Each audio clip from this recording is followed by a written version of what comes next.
Buenas madrugadas, queridos amigos. Estamos de nuevo envueltos en un sonido que es peculiar, porque algunas veces en Milenio ha sonado esta sensación, los viejos tam-tams.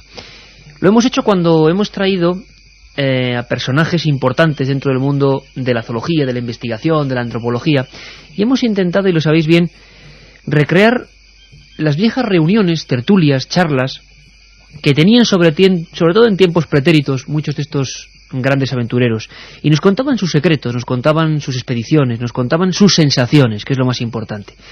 Durante todo este tiempo ha habido un sinfín de preguntas sobre un área muy concreta que apasiona a la gente, que os apasiona, la criptozoología, y quizá ampliándolo a los animales extraños.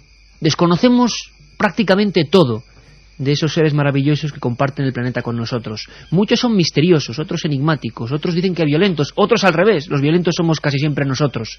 Sin embargo, el mundo animal, los que vuelan, los que andan por la tierra, los que andan bajo los mares, siguen siendo un cajón de eternas sorpresas. Y esta madrugada en Milenio 3 vamos a intentar, como siempre, aprender con los que de verdad saben de todo esto. Carmen Porter, buenas madrugadas. Buenas madrugadas, Iker. Parece mentira, las últimas semanas, la cantidad de gente que escribía, preguntando por casos que ellos conocían, leyendas de sus pueblos, hablamos de España incluso, leyendas, pues por ejemplo, de grandes reptiles, que hay muchas en España, y luego mucha gente que ha visto reportajes, ha leído en revistas, ha visto fotografías, y que tiene mucho interés por los animales extraños. Es increíble la pasión que hay por esto, ¿no? Siempre la criptozoología y esos animales extraños, que no se sabe muy bien si son leyenda o son realidad, han hecho que la gente se cuestione muchas cosas. Incluso, como decías antes, leyendas de pueblos de España en las que nos decían pues que habían encontrado enormes peces que no estaban catalogados, o incluso los calamares gigantes que tanto tiempo llevan persiguiendo pues gente como Fernando y Trasglobe Films. Todas esas historias, la verdad es que siguen causando sensación entre la gente. Muchos se preguntan por el Yeti, por el lago Ness, el monstruo del lago Ness. ¿Esas cosas son realidad? ¿Alguien las ha visto? ¿Hay documentos gráficos sobre ello? Pues yo creo que lo más lógico en todo esto, como he dicho antes, es acudir a los que saben, acudir a los que han dedicado su vida, a veces desde el prisma de la investigación de laboratorio, a veces desde el prisma del viaje absolutamente aventurero detrás de las huellas de estos seres mitad imposibles, mitad reales. También preguntabais mucho por esos animales que, según la ciencia más ortodoxa, tendrían que haber dejado ya la faz de la Tierra hace millones de años y que, sin embargo, reaparecen. Bueno, todas esas dudas hoy vamos a intentar no solventarlas, sino por lo menos arrojar un poco de luz. Una línea ya abierta para todos, ¿no? Claro que sí, líneas abiertas en ese 7640, palabra clave Milenio, espacio y lo que vosotros queráis. Contarnos historias de vuestros pueblos, de vuestras ciudades, de lo que os contaron vuestros antepasados, si eran marineros, si vieron animales extraños en el mar, lo que queráis. Si queréis preguntar a nuestros expertos, pues también 7640, palabra clave. Por cierto que además hoy regalamos un librito ya muy difícil de encontrar, Criptozoología, de David Helen y José Gregorio González, editorial Edad. Al menos un recorrido, unas pinceladas de algunos de estos animales y seres raros que han causado expectación. Yo creo que también hay mucha parte de leyenda, como ocurre en esas historias de, no sé, la mujer de la autopista, algunas maldiciones en las que quizá lo idóneo es desbrozar qué parte hay de realidad y qué parte de leyenda. Animales que también por su aspecto o su comportamiento han generado mitos. Bueno, todo eso esta noche creo que va a merecer muchísimo la pena. Y con estos sonidos maravillosos de esa banda sonora de Baraka, que es pura naturaleza y pura antropología y pura investigación, vamos a ir adentrándonos poco a poco, como ese aventurero que hablábamos antes y con su chaleco, sus botas va separando, ¿no?, las hojas de la selva profunda para descubrir nuevas cosas. Estamos todos, además de Carmen, por supuesto, Carlos Barroso, Katia Rocha y lugarteniente de lujo, don Geray Martínez en la nave del misterio. Y es momento de presentar a nuestros amigos. Estamos aquí con papeles, con cuadernos. Es una maravilla observar casi siempre los dibujos y los croquis que muchos de estos compañeros aventureros de la ciencia, de la biología y la zoología practican. Algún día, la radio yo creo que sí puede transmitir imágenes, pero algún día habría que hablar solamente de los cuadernos de campo, ¿verdad, Carmen? Es una maravilla. Además parece mentira que toda la gente que se dedica a los animales dibuje también. Sí, me dan envidia. Es verdad, porque no es normal que todos aquellos que van en busca de estos animales mitológicos, algunos, o extinguidos otros, pues dibujen de una forma tan real como lo hace en este caso el invitado que vas a presentar, Iker. Fernando González Siches, biólogo, zoólogo, miembro de esos últimos aventureros casi, tras Globe Films y, lo más importante, buen amigo de este programa. Buenas noches, compañero. Buenas noches, ¿cómo estáis? Encantado. Nos traes noticias de casi, bueno, no, de última hora, e incluso de animales, no criptozoología, pero sí que están mutando sus comportamientos de una forma bastante dramática, ¿no, Fernando?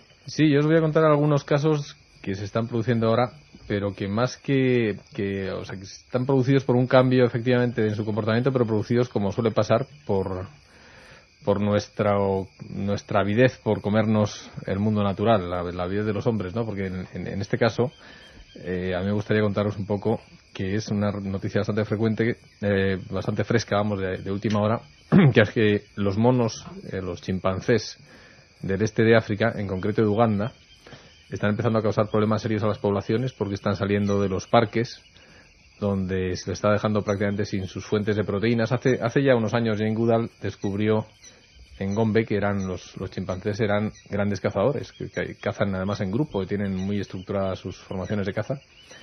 Y entonces ya se vio que era un poco peligroso cuando un primate inteligente como es un chimpancé es capaz de cazar. Con buena dentadura, además. Buena dentadura, y un chimpancé, además, nosotros tenemos un poco la idea de chita, y eso es un error bastante extendido. Es un mono muy simpático, todo eso es un error. Un chimpancé es un animal muy inteligente, mucho más fuerte que nosotros, mucho más rápido que nosotros, y que además estás en su medio en la selva, ¿no? De hecho, a mí me sorprendió la primera vez que leí las normas para entrar en el Parque Nacional Gombe, donde estudió Jane Goodall a los chimpancés por primera vez. Allí hay una de las normas más importantes, que te prohíben entrar con un niño menor de 8 años. Yo pregunté por qué y me contaron que es que se habían dado casos, en concreto un matrimonio americano que fue con su hijo con la idea de chita, dejó a su bebé con un mono para hacerle una foto al mono, al chimpancé en concreto. El chimpancé lo cogió, subió en un árbol y se lo comió.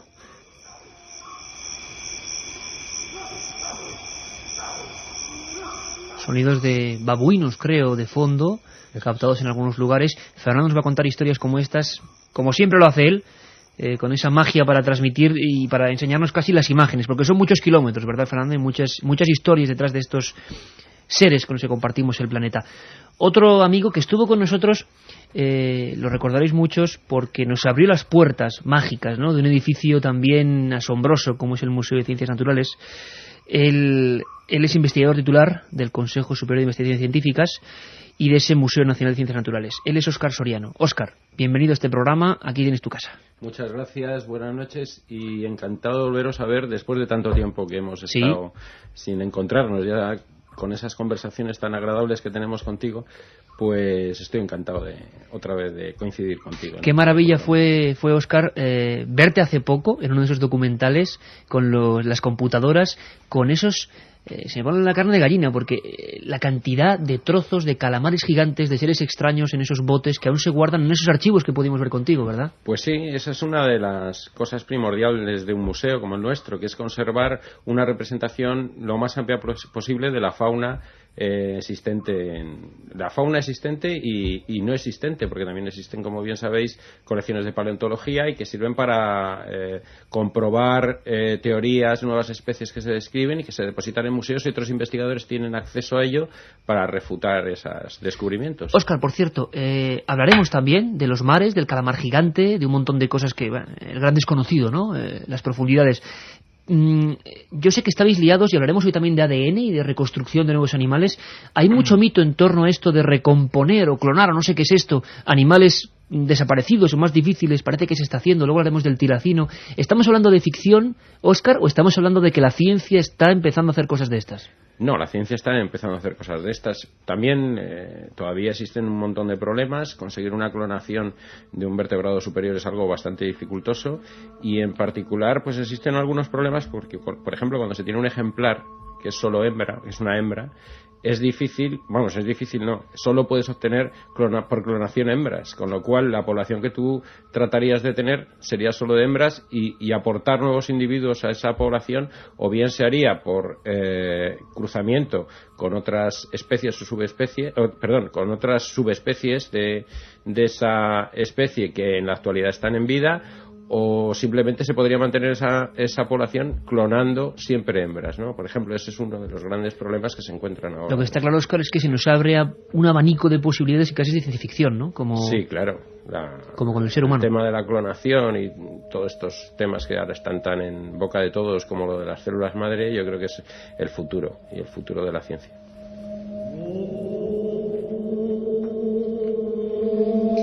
Escuchamos los lamentos del desierto, que muchas veces acompañan este programa, y en el desierto también hay muchos mitos. Yo recuerdo, porque en la criptozoología, y bien lo sabéis vosotros, de repente se ponen como de moda algunos animales, ¿no? Os vamos a empezar a preguntar por algunos clásicos, a ver qué nos podéis contar de última hora de esto. Yo recuerdo uno, que era ese extraño gusano, ¿no?, del desierto del Gobi, creo, que decían que era venenoso, al final no sé qué pasó con eso, pero la gente ha preguntado mucho por el monstruo de los monstruos.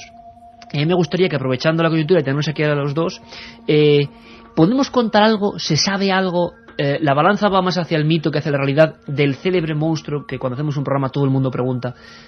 ¿Hay un monstruo en el lago Ness realmente? ¿Se siguen haciendo investigaciones? ¿Qué pensáis vosotros a nivel personal, Óscar? Bueno, bajo mi punto de vista es imposible totalmente que exista un monstruo del lago Ness. Se nos cae un mito ahí grandísimo. Sí, total. A mí en particular lo que más me interesa de estos temas es el origen de ese mito. ¿Por qué se crea ese mito?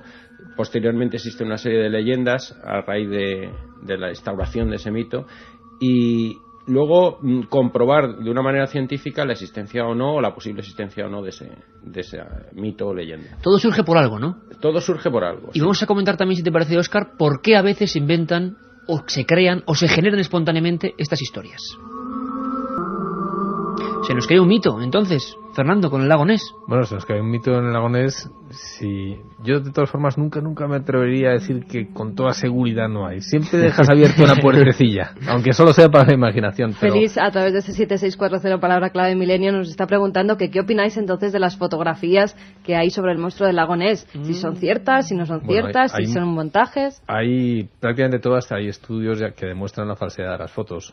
Pero bueno, sí que hay a lo mejor este misterio, pero es que hay muchos de monstruos en lagos, o de monstruos entre comillas en lagos, que no se caen tan fácil. Y ya sabéis, yo creo que Óscar comparte conmigo la afición al Moquelen-Bembe famoso. Del que vamos a hablar ahora mismo. Claro que sí.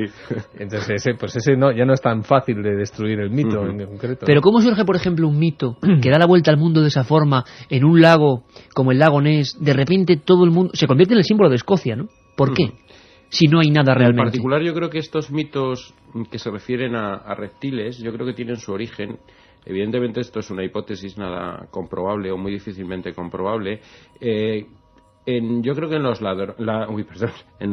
dragones, y en particular en los judeocristianos, ¿no?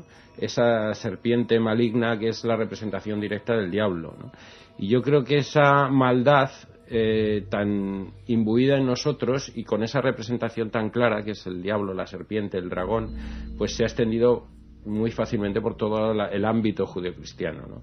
Y yo creo que ahí nace, y eso se ha ido transmitiendo de alguna manera. Pero hay una serie de casualidades en el lago Ness para que justamente en ese emplazamiento ocurra eso. Mira, yo creo que en el lago Ness en particular, yo ya he dicho que lo descarto totalmente, y me voy a centrar en las razones más claras de este descarte. En el año 71, me parece que fue una de las revistas más prestigiosas que existen en el ámbito científico, referidas a la ecología acuática, tanto marina como de agua dulce, que se llama Limnology and Oceanography.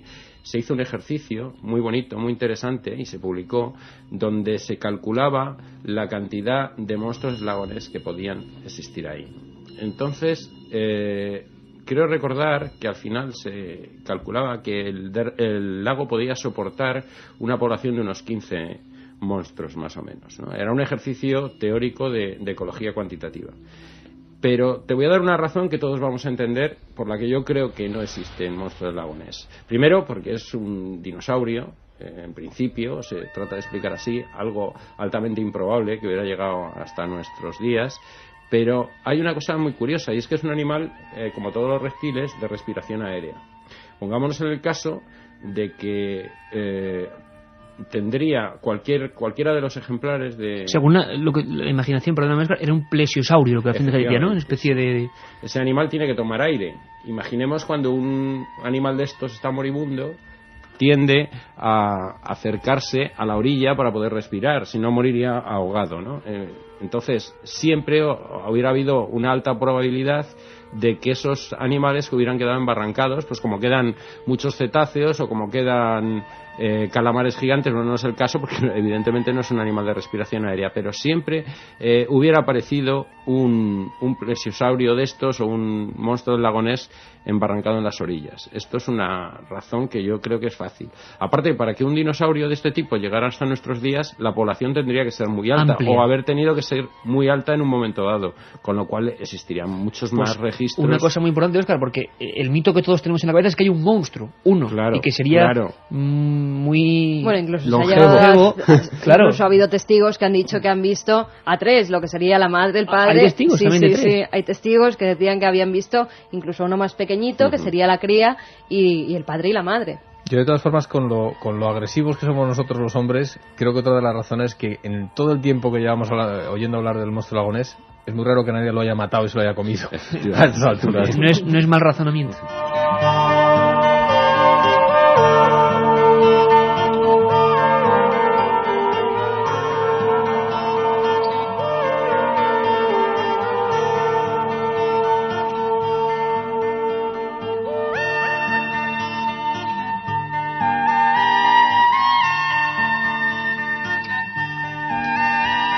Con este eco de Michael Huguen, que es una música que se va sumergiendo en las profundidades, vamos a seguir nosotros también, pero no puede pasar el momento de preguntar por ese nombre tan extraño que solo algunos conocen, pero que muchos amigos a través del 7640 nos han preguntado muchas veces. Nos decían, ¿qué es eso de Mokele Mbembe? Cada uno le escribía MK como fuera, pero ¿qué es esto? ¿Un dinosaurio vivo y que parece que sí que puede existir? Pues la teoría, o sea, la base del Mokele Mbembe, o como se quiera pronunciar, porque eso es una transcripción directa de la fonética de los pigmeos locales, habla de un dinosaurio, un posible dinosaurio que viviría en la región del Likuala, en el noroeste del Zaire, bueno, ahora mismo de la República Democrática del Congo. Pero la verdad es que luego de estudios posteriores pues han ido viendo que probablemente detrás de la leyenda de Mokele Mbembe pueda haber distintas posibilidades, distintos animales, y entre ellos para mí la más fascinante y quizá la que se tenga más a la realidad es la posibilidad de que exista una nueva especie de rinoceronte, que tendría toda la lógica además, porque estamos hablando de una región enorme, selvática, de la zona peligrosa además de visitar, ¿no? Muy peligrosa. Estás hablando precisamente por eso va muy poca gente, estás hablando de un país que está en permanente guerra, se llame como se llame, porque cambian el nombre cada 2x3, que es además para acceder a esta región tienes que pasar por lo que se llama la ruta del SIDA, la ruta del ébola. Hay dengue, hay malaria, vamos, es realmente... El infierno, vamos. Es el infierno y además muy difícil de transitar. Nosotros alguna vez nos hemos planteado hacer un documental y sale carísimo porque la infraestructura que necesitas para meterte en una región pantanosa, en la que prácticamente desde el aire no ves nada porque los árboles te tapan el suelo, pero en el suelo no tiene suelo firme porque te hundes a cada 2 pasos.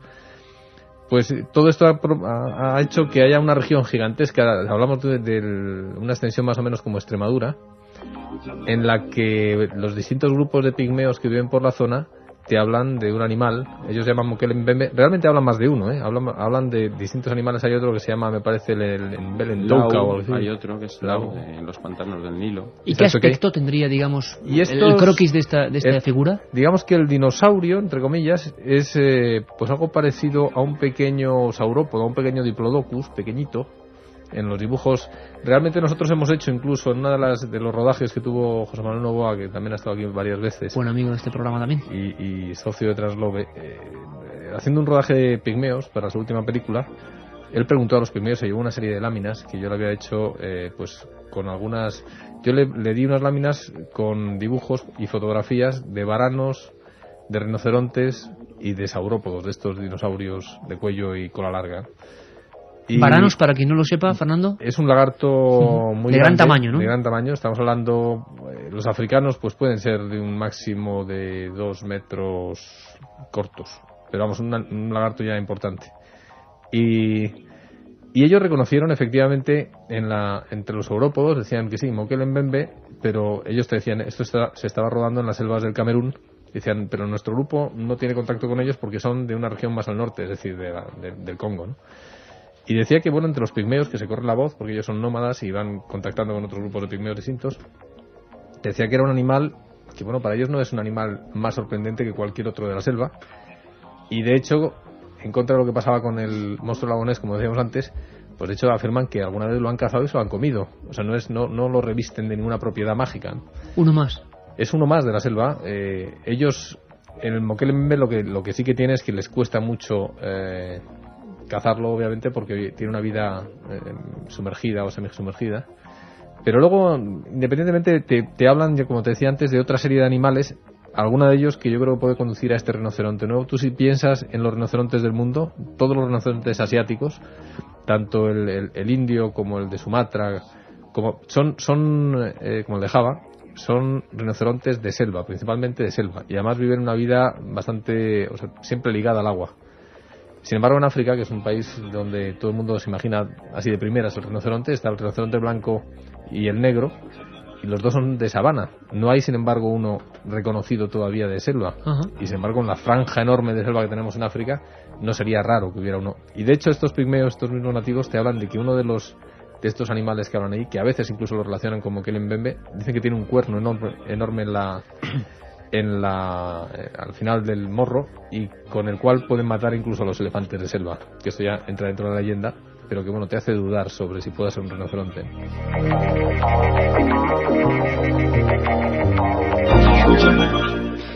A mí me gustaría, porque pronto vendrá Katia con sus preguntas, con las preguntas de los oyentes, que también hablásemos de algunos, yo no sé si se puede considerar criptozoología o no, pero uno de los grandes mitos o realidades por la que nos han preguntado constantemente y del cual hemos hablado aquí es de los posibles homínidos gigantescos extraños que puedan quedar en el Himalaya o en otras partes del mundo, ¿no? Y luego, si nos esperáis, vais a escuchar a César Pérez de Tudela, y su encuentro con uno de esos, el con encuentro el Yeti, que tuvo el Sasquatch, que tanto nos preguntan. Sí, Sasquatch y Yeti preguntan mucho, o sea que la gente es que luego está muy Incluso puesta. Incluso Carlos y Rosa desde Valladolid nos preguntan que si hay diferencias entre el Yeti y el Sasquatch, si son cosas diferentes. Pues ahora vamos a, rápidamente, en cuanto pasemos nuestra franja a la segunda hora, porque ahora Katia tiene varios... Mira, ¿te gusta este pez, Katia? Sí, parece una raya, pero claro, teniendo en cuenta que yo soy ignorante en tema de animales, pues es no que tiene ningún valor lo que estoy para diciendo. Que los oyentes se den cuenta,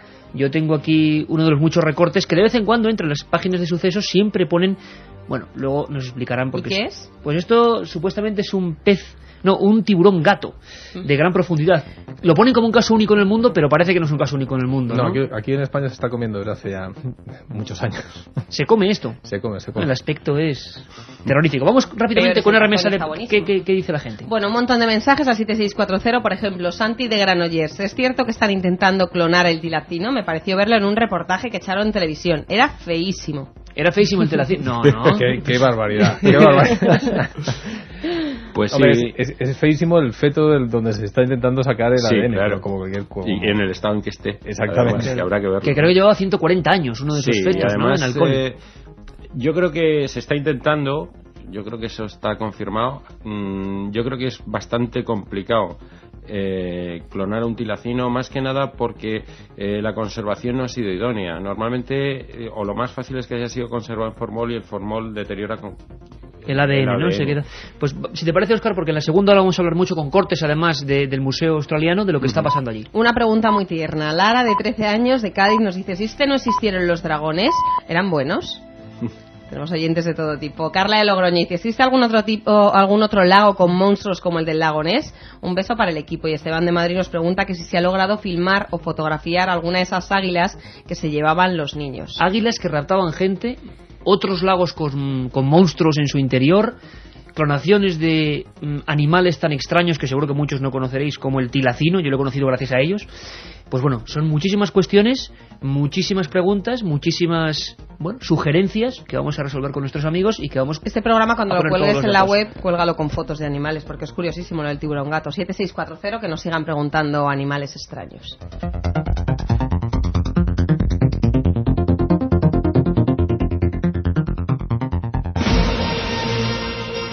Un viaje en busca del misterio.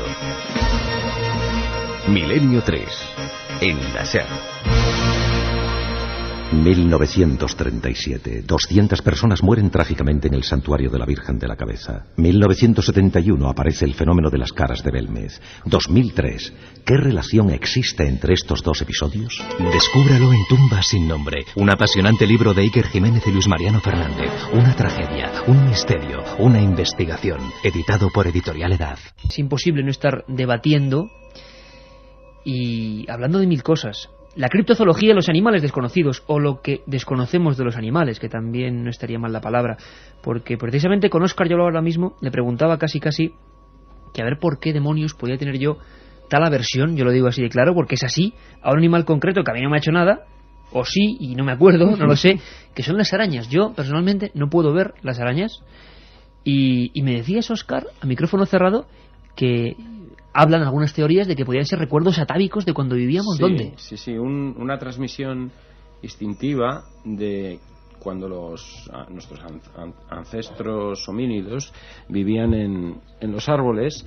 Podían tener una serie de enemigos que cuando estaban allí subidos pues eran los únicos que tenían acceso o podían hacerle daño. Y se habla mucho, claro, de muchas serpientes venenosas arborícolas y de algunas arañas arborícolas que también podían ser peligrosas para estos ancestros nuestros, ¿no? Y nuestra genética o nuestro pasado va recordando de alguna forma eso. Es un tema muy apasionante. delicado y quedaría mucho que hablar, ¿no? Porque realmente existe una transmisión instintiva genética, porque la única otra explicación es que fuera por una enseñanza transmitida de padres a hijos, pero nosotros, salvo que nuestros padres nos hayan metido esos miedos, que a lo mejor no nos acordemos, pero a veces no coinciden los miedos de los padres con los hijos. Entonces, eso es un tema muy peliagudo y que hay que dejarlo un poco y misterioso. en el aire. Y misterioso. Nuestra relación con esos otros guardianes del planeta. Preguntas de todo tipo, cuestiones de todo tipo. Y opiniones. Lucy, por ejemplo, nos dice: Iker, yo también tengo pánico a las arañas. Normal. Y a las serpientes, me dan mucho asco. Serpientes, otro de los grandes mitos de la criptozoología. Vamos a hablar, porque sería imposible si no poner un poco de orden en tantas ideas que nos vienen cuando hablamos de animales desconocidos. Yo no sé si llamarlo animal, pero es uno de los grandes mitos que ha... ese mismo libro que tiene Óscar ahí, que es el que sorteamos hoy, 7640 Palabra Milenio, viene con una especie de yeti, de gigantesco mono, o de ser puesto sobre dos patas peludo. Ocurrió hace mucho tiempo que hablábamos con César Pérez de Tudela, y él nos comentaba, primero, qué opinaba sobre el yeti. El más famoso alpinista español. Tú estabas en aquel programa, ¿te acuerdas, Fernando?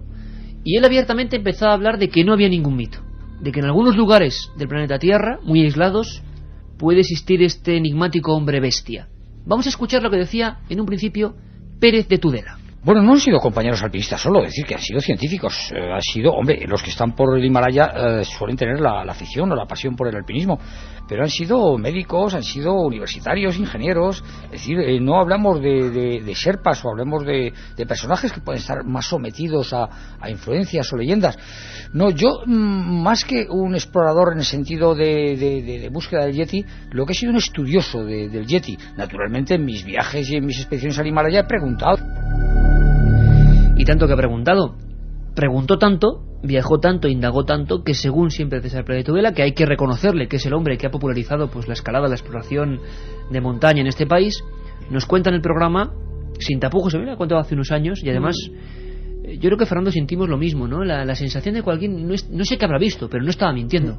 A mí luego además me enseñaste el dibujo que te había hecho. Yo luego he tenido la suerte de estar hablando con César de este mismo tema, y yo estoy convencido que vio algo y que, ¿por qué no? Pues es el Yeti, sea lo que sea, te quiero decir, yo no sé el nombre científico que pueda tener esa criatura que vio, pero desde luego vio algo y eso es el Yeti. Y cuando él te cuenta, a mí me encantó una de los, digamos, de los aspectos que me hizo creer en que efectivamente podía ser un animal desconocido y un homínido grande, fue que me gustó mucho cuando César me explicaba, primero, que no se lo encontró en la nieve o en la montaña como muchas veces imaginamos, sino en uno de los bosques de bromelias que hay en cotas un poco más bajas, estás hablando de 4.000 metros más o menos. O sea, no el típico lugar, donde nos imaginamos siempre de Tintín en busca del... Exacto, que es un sitio que dices, bueno, ¿qué haría aquí este animal? De nieve, claro. ¿De qué viviría, no? En estas alturas, que además ¿de qué se es casi imposible la vida. No, este estaría en un bosque más abajo, que tiene más lógica. Y por otro lado, contaba César que lo que le pasó fue cuando se encontraron los dos y se vieron, él notó que lo que le pasaba a este yeti es que sentía terror al ver un ser humano, que encaja perfectamente con un animal que al encontrarse con el hombre le tiene miedo porque lleva muchos años matándole. Vamos, yo no me atrevo a decir que, bueno, por supuesto no sé qué hay detrás de la leyenda del yeti, pero desde luego hay algo vivo. Yo creo firmemente que puede haber algún animal, y ojalá sea algún antropoide grande, ¿no? Pues si os parece, Óscar, Fernando, Carmen, escuchamos, recordamos el momento de esa sinceridad brutal de César Pérez de Tudela, que desde luego no ganaba, al revés, yo creo, con contar un encuentro de este tipo, con decir, miren, yo que he sido el que ha avalado toda esta historia y que me encontré con esto. Lo escuchamos. Y yo llevo una linterna frontal, porque no veía, la que usamos en alpinismo, ¿no? La que te pones encima de la cabeza. Y bueno, como, pues no sé, 7 metros, 6 metros de cómoda aquí a la pared del estudio, pues cuando tú alumbras a un gato o alumbras a un perro, te devuelven los ojos, te alumbren, ¿no? Te encuentras con unos ojos. Y me encontré con el destello claro, muy altos, muy arriba, y claro, yo me quedé, claro, era yo el que tenía la luz, por tanto, a mí, yo le veía a él quizás me veía menos a mí porque yo estaba deslumbrado por mi pequeña luz, porque tampoco era una luz demasiado poderosa esta linterna, y además ya debería estar gastada. Bueno, yo me quedé, claro, fue tan rápida la visión que recuerdo esto, un hombre desnudo, peludo y grande. ¿Qué altura podía tener ese hombre, César? Bueno, luego yo compuse la cuestión, podía tener días sucesivos, ¿no? Compuse la cuestión, pues sí, de luego superaba los 2 metros. La otra realidad. Fenómenos extraños. Misterios sin resolver. Milenio 3. En la SER. Óscar Soriano, investigador del Museo Nacional de Ciencias Naturales. Tú escuchabas muy atentamente a César. ¿Qué pudo ver este hombre en ese bosque, como contaba Fernando? ¿Qué se pudo encontrar? Porque no parece un animal muy normal, ¿no? Evidentemente algo vería, pero yo no te lo puedo asegurar. ¿Hay algún animal que se corresponda con esa... Hombre, no sé a qué altura estaría. Podría ser un oso. Me parece que lo comentaba, que no le pareció un oso.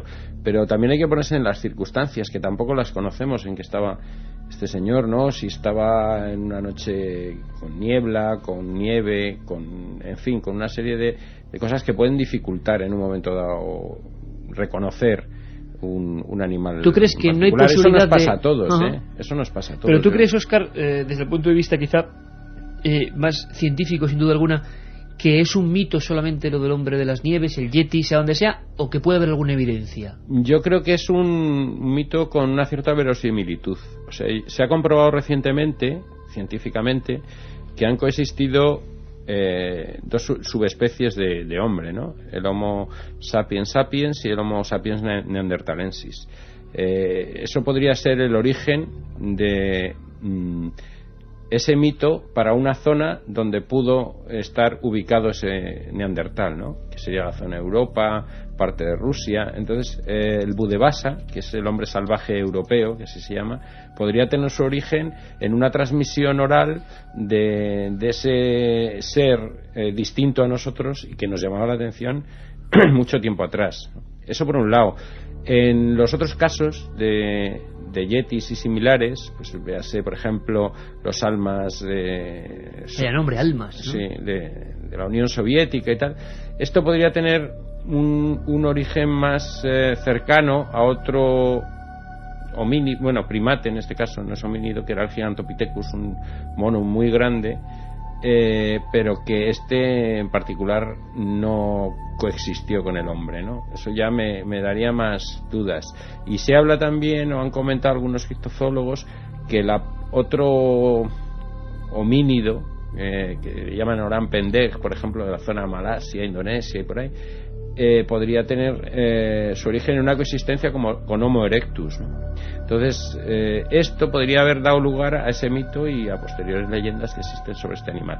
Claro, la dificultad de que el hombre viviera a la vez que un Gigantopithecus, pues es remota, bastante remota. Es remota. Fernando, sin embargo, desde otro punto de vista de la criptozoología, tú que has investigado documentos gráficos sobre el asunto del yeti, que tenemos evidencia realmente. Hay unas cuantas fotos que tú me has enseñado que son, cuando menos, extrañas, ¿no? Sí, Aparte de las huellas, Bueno, hay fotos que se han ido resolviendo un poco el enigma. Están las famosas calotas estas que se ven y que hemos hablado mucho, Óscar y yo, muchas veces, que luego se ha hecho algún análisis de los pelos y se ha descubierto ¿qué que es era calota, Fernando? la parte, digamos, la parte superior del cráneo, quitado con los pelos y demás. La piel del cráneo, La ¿no? piel y el hueso, o sea, lo que es, digamos, el aspecto que tiene es como si hubieras partido un coco por la mitad, con el mismo tipo de pelos incluso. José Además, Manuel, perdona Fernando, sí. a través de ese 7640, palabra clave milenio, nos decía: yo he visto en internet una especie de casco que decían pertenecía a la cabeza del Yeti. Eso es, pues se han analizado, hay más de unos, han aparecido varios, y tenemos fotos de gente tan famosa como Hillary con estos y el Sherpa que le acompañó en la primera conquista del Everest. Se ha hecho algún análisis genético y se ha visto que eran pelos de Serow, que es un tipo de cabra muy muy muy extraña que hay por la zona. Pero lo que sí que es cierto, yo lo he visto, si de vez en cuando te metes en templos, que nos hemos metido en templos a rodar documentales tibetanos, y de repente te dice el lama, te lleva y te enseña los frescos que tienen pintados desde hace muchos cientos de años en el templo, y ves representaciones de yetis, ves representaciones que, bueno, puede ser una representación mitológica, pero lo que es cierto es que allí ves unos hombres peludos completamente distintos, y en estos mismos murales tienen representados osos, que es una de las teorías que dicen que confunde al yeti. De hecho, Messner, que es el escalador por excelencia de la historia de la escalada, pues él sacó un libro hace relativamente poco que se llamaba Yeti, en el que afirma que él, que era un creyente del Yeti por un encuentro que había tenido, llega a la conclusión de que era un oso. Bueno, allí ves los dibujos del oso y ves los dibujos de los yetis. Y eran diferentes totalmente. Completamente distintos. Y incluso tienen osos disecados en algunos templos tibetanos, que les llaman allí los gemos. Y en el mismo templo donde tienen el oso disecado te hablan del yeti y te dicen que no es ese oso, ¿no? Entonces, yo no sé lo que hay detrás, eso está claro. Incluso puede haber algunos, no tiene por qué necesariamente ser una rama escindida de la evolución humana, ni un contemporáneo de hace X tiempo, no. Puede ser perfectamente una nueva especie de mono. O sea, puede ser el origen, pues algún tipo de langur o algún tipo... No, es que no lo sé, porque yo creo que hasta que no tengamos una muestra, pues obviamente son todo conjeturas, ¿no? Lo que sí que es cierto es que hay indicios inquietantes. Cuando un antropólogo tan importante como el recientemente fallecido Krantz, que era un antropólogo de la universidad, pues yo creo del estado de Washington en Estados Unidos, mantenía la teoría de que el Gigantopithecus, a pesar de que la antropología hasta hoy separa en el tiempo, desde luego, la coexistencia con el Homo sapiens, pues está por ahora descartada. Pero bueno, también estamos viendo que están cambiando, la antropología cambia por meses casi. Como que todas las ciencias, sí. Exacto. De hecho es una ciencia viva por eso. Y él sostenía que sí que podía haber habido esa coexistencia, y que en cualquier caso había un antropoide muy grande. Y luego empiezas a investigar y ves las máscaras que hacían los indios atabascos del oeste de Canadá, del Sasquatch, que de ahí viene el nombre. El americano le llama Bigfoot, pero el nombre original es Sasquatch, y eran unas máscaras que claramente son de un mono. O sea, es la cara que podría ser perfectamente de un gorila, cuando en Norteamérica no ha habido grandes simios nunca, ¿no?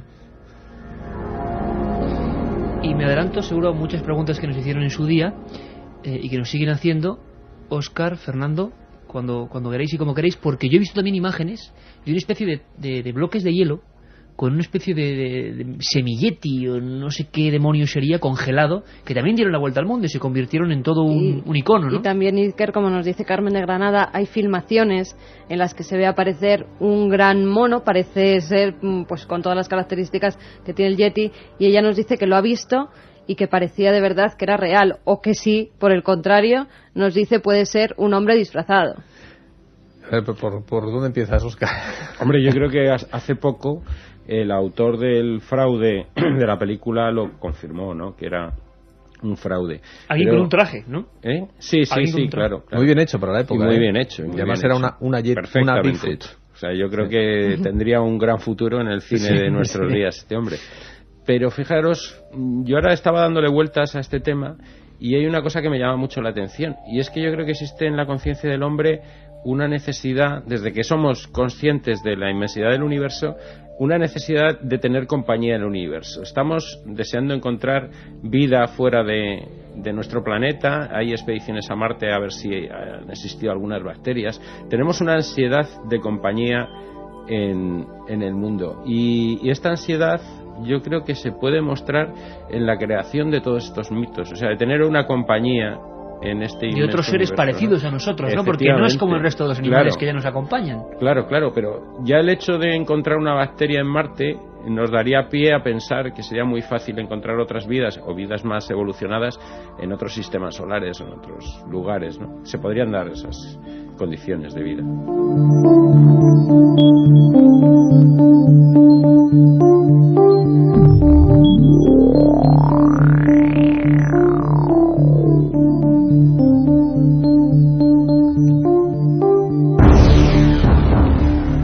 Pues apasionante, realmente uno se queda aprendiendo, que es para lo que estamos, porque siempre lo hemos dicho que solo somos un equipo de periodistas profundamente ignorantes y queremos asimilar cosas, y desde luego hoy estamos viendo muchas imágenes, ¿verdad, Carmen? Muchas imágenes de mitos, por un lado, de por qué se generan esos mitos, y quizá lo que decía Óscar ahí es tremendo, ¿no? Si uno lo reflexiona con profundidad, esa sensación de soledad también a veces, y que puede que haga.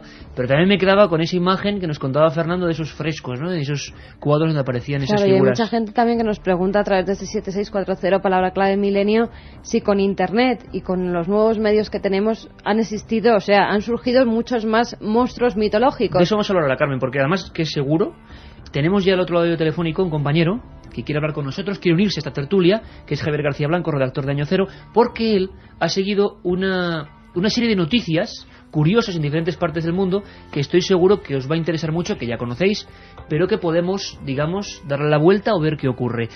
Se habló de panteras fantasma, se habló de grandes felinos, se habló de criaturas de gran tamaño, incluso se llegó a hablar en Málaga, no sé si recordaréis, en Málaga y en Vizcaya, de apariciones hace no muchos años de este tipo de felinos, que son felinos, que atacaban al ganado, que provocaban miedo, pero parece ser que en Australia y en otros puntos, el pánico ha llegado a ser realmente importante. Javier García Blanco, redactor de Año Cero, buenas noches, amigo. Hola, buenas noches, Iker. Javier, tú llevas bastante tiempo intrigado, por todo lo misterioso, desde luego, pero intrigado especialmente con una serie de acontecimientos que vuestra revista ha seguido puntualmente, que tiene que ver con, podemos hablar de, y quería que nos lo contases a toda la audiencia, y a Óscar y a Fernando, de felinos extraños o fuera de lugar. Bueno, así es como los han denominado, sobre todo en el Reino Unido, donde llevan viviendo una auténtica plaga de avistamientos de grandes felinos, en especial animales que aparentan ser panteras, grandes pumas, y que lo más curioso de todo es que nunca logran capturarlos, a pesar de que hay numerosos testimonios, incluso de fuerzas de seguridad del Estado, incluso de veterinarios, de gente de la calle, y estos animales, pues como digo, pues nunca son capturados, pese a que lo normal sería quizás que si se trata de animales escapados de zoos o abandonados por dueños que son poseedores de estas mascotas exóticas, pues que se capturaran pronto, ¿no? Y bueno, como digo, es una cosa que se da sobre todo en el Reino Unido, pero que en los últimos años ha llegado incluso a España. Hace pues el año pasado, en 2003, en Lemoiz, en Vizcaya, un vecino de la población llegó a filmar uno de estos grandes felinos, una de estas panteras negras. A filmar, Javier. A filmar y fotografiar, sí. Existe una filmación de ese caso. Incluso el año anterior, en 2002, en la serranía de Ronda, en Málaga, la Guardia Civil llegó a organizar una batida para capturar un animal también de esas características, que llegó incluso a descuartizar a un potrillo que había en la zona. Lo más curioso, como digo, es esta incapacidad de la fuerza de seguridad por capturar estos animales. Si se tratara de un caso esporádico o de pequeños casos esporádicos como ha sucedido en España, pues podríamos dejarlo en una simple anécdota, ¿no? Pero como digo, por ejemplo en el Reino Unido, incluso en Estados Unidos o en Australia, sobre todo es curioso que esto se da más en países de anglosajones, hay una auténtica fiebre, para que te hagas una idea. En el Reino Unido, solo en los 2 últimos años se superan los 2.000 avistamientos, una cifra enorme, sin que haya más evidencias que, aparte de las evidencias fotográficas y filmaciones, que también las hay muchas en el Reino Unido, pues arañazos incluso a testigos que han sido agredidos, o marcas en el terreno de huellas o pelos que han dejado en estos animales, pero por lo demás parecen desvanecerse o desaparecer misteriosamente. Incluso testigos agredidos, me cuentas. Javier, además están escuchándote Óscar y Fernando, seguro que tienen preguntas para ti, atentísimos, pero hay una cosa importante. ¿Podríamos hacer brevemente un retrato robot tipo de este tipo de avistamientos, de este tipo de ser que se aparece, o son muy diferentes en unos casos y en otros? Bueno, básicamente este tipo de casos, como es normal, se dan en ambientes rurales. En los casos británicos, que son los que yo más he seguido, aparte de estas anécdotas, por llamarlas así, españolas, pues se producen, como digo, en la campiña inglesa, en zonas de páramos. Suelen ser encuentros que, además, resultan muy extraños tanto para los zoólogos como para veterinarios expertos en animales salvajes, porque estos animales son muy huidizos y, sin embargo, en este tipo de casos se cruzan con las personas y no parecen mostrar ningún miedo ni escapan, sino que se dejan ver durante unos buenos segundos y después se marchan, ¿no? Y bueno, pues suelen ser, en cuanto a fisionomía, grandes felinos, mucho mayores que un gato doméstico, por supuesto. Entre otros animales se relatan panteras negras, como he dicho, o pumas, leones de montaña que se conocen en Estados Unidos. Y bueno, pues esas serían las características. Normalmente no es lo habitual que lleguen a agredir a las personas, pero sí que hay casos, como he comentado antes. Pero francamente inquietante. Óscar me mira con cara muy seria. Óscar, ¿quieres preguntar algo, Javier? Sí, yo creo que te estás refiriendo al gato del Reino Unido, Bodmin Moor, ¿no? Me parece que es. Es el nombre con el que le denominan allí. ¿Que existe realmente, Óscar? No. Es una leyenda, ¿no? Sobre un gato. No lo he escuchado. Sí, mira, te decía que en lo referente al gato del Reino Unido es el que llaman de Bodmin Moor, ¿no? Me parece.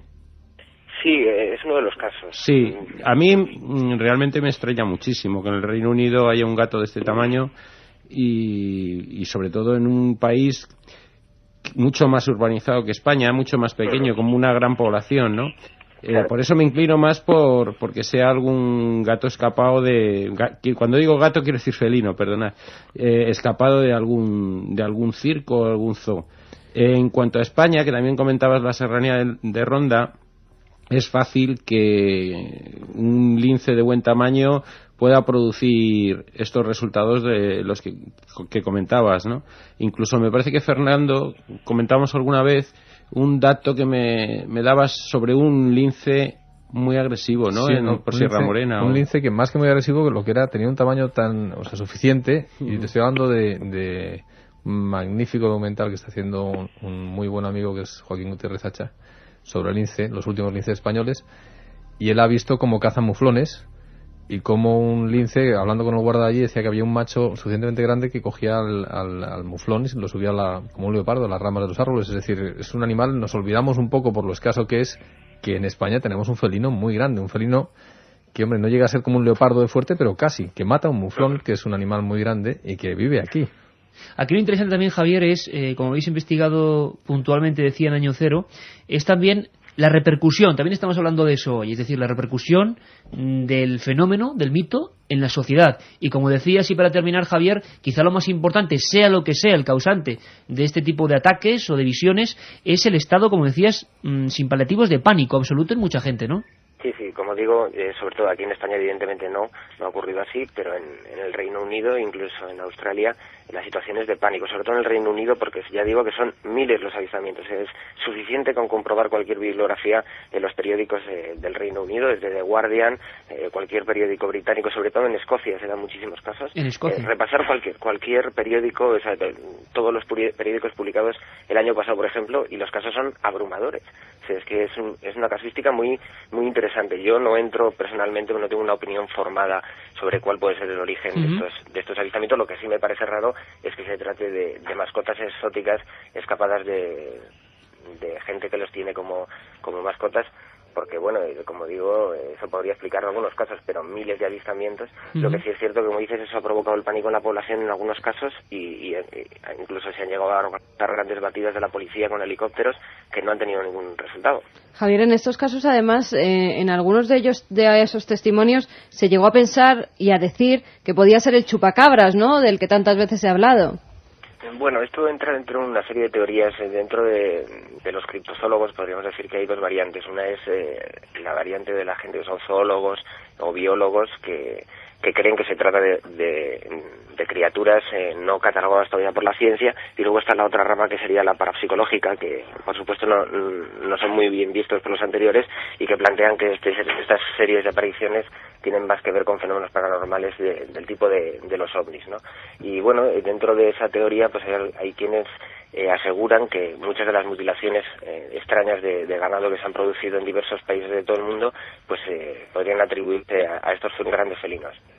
Ajá. Interesantísimo, como siempre. Javier García Blanco, compañero de la revista Año Cero, que nos ha puesto la pincelada por lo menos informativa de lo que está pasando. Tenemos algunos casos casi de última hora, de los últimos tiempos. Carmen, tienes aquí incluso teletipos de algunos de esos casos. Javier, compañero, nos vemos pronto y trataremos ese tema de las mutilaciones apasionante que investigasteis también por algunas zonas de Aragón, del País Vasco en su época. Y bueno, expondremos como siempre el tema y que sea la gente la que opine. Un abrazo fuerte, compañero. Un abrazo, Iker. Porque había alguna noticia de los últimos meses, de noviembre a esta parte, ¿no? Ajá, efectivamente, desde el 9 de noviembre del pasado año se están produciendo avistamientos de un extraño ser negro que algunos han identificado con panteras, como decía Javier, en la localidad escocesa, sobre todo de Johnstown.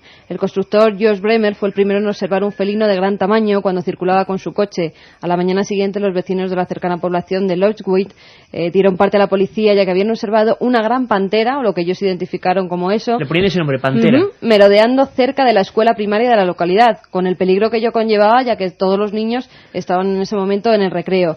Las fuerzas de seguridad no pudieron dar con el animal, pero mientras en la base aérea de Leuchars los militares hallaron el cadáver de un ciervo que presentaba marcas del ataque de un felino.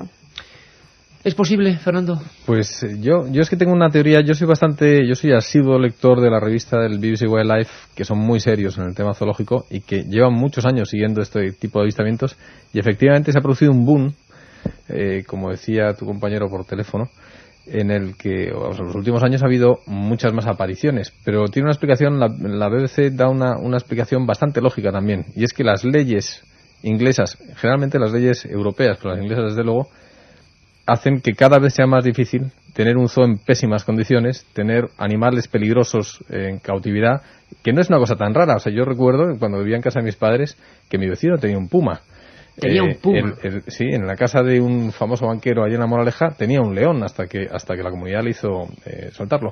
¿Qué es lo que pasa cuando lo que tienes es un pequeño zoo ambulante o tienes unos animales que no los tienes muy muy bien cuidados y que te lo pueden cerrar y que te cuesta una pasta porque comen una barbaridad? Pues que mucha gente pues los puede soltar. ¿Y qué es lo que pasa? Que ese animal no lo sueltas en su hábitat, luego tiene un periodo de vida bastante corto. Ya lo puedes buscar, que o lo encuentres inmediatamente. Se explica también que no tengan tanto miedo a la gente, como decían en estos casos, porque están acostumbrados a ver personas. Y por otro lado son animales que están inadaptados a la caza y encima no están en su ambiente, luego es fácil que se mueran. Fernando, lo dejamos aquí un momento, te pido disculpas porque están ya los compañeros de los servicios informativos a punto de entrar en este estudio 1.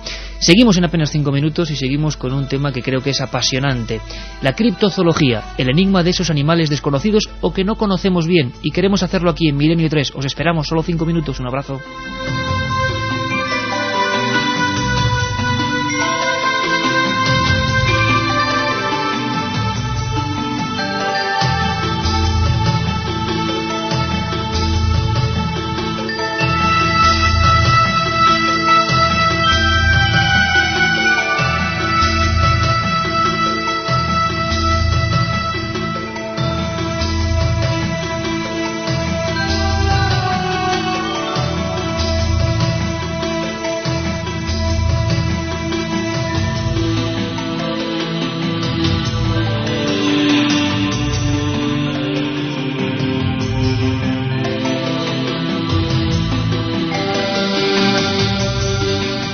Milenio 3 en la SER. Si quieres viajar a lo desconocido, no dejes de leer El Archivo del Misterio, de Iker Jiménez. Los libros del tercer milenio publicados por Editorial Edad. Ya a la venta El Enigma Nazi de José Lesta, El Código B de David Zurdo, Top Secret de Santiago Camacho, Magos y Reyes de Marra y Bueno y El Camino de Santiago de Mariano Fernández Urresti. Si te gusta el misterio, esta es tu colección.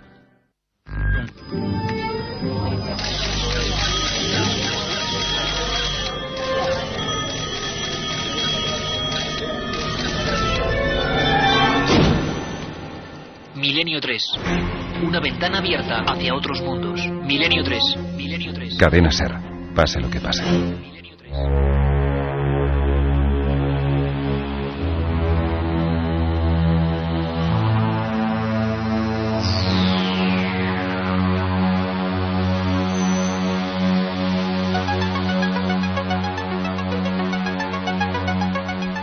mitozoología. Ese es el misterio, ese es el enigma. Y continuamos esta segunda hora adentrándonos de lleno en la profundidad del abismo, del aire, de la tierra, porque en todos hay animales desconocidos, animales que siguen al margen de la ciencia. Y por cierto que la leyenda a veces urbana ha acompañado este misterio. Porque estamos con Fernando González Siches, biólogo, y con Óscar Soriano, doctor del Museo de Ciencias. Fernando, comentábamos antes de que en España tenemos ese tipo de leyendas repentinas. En España también estamos próximos a ese fenómeno, ¿no? Eso nos pasa ya no con felinos. En España, pues de vez en cuando sale la noticia que en un lago de Extremadura pues han pescado pirañas, por ejemplo. Entonces cunde el pánico. ¡Oh, hay pirañas en España! Cocodrilos, hace poco. Pero eso no es así, no duran. Llega el frío del invierno y las pirañas se van al garete, ¿no?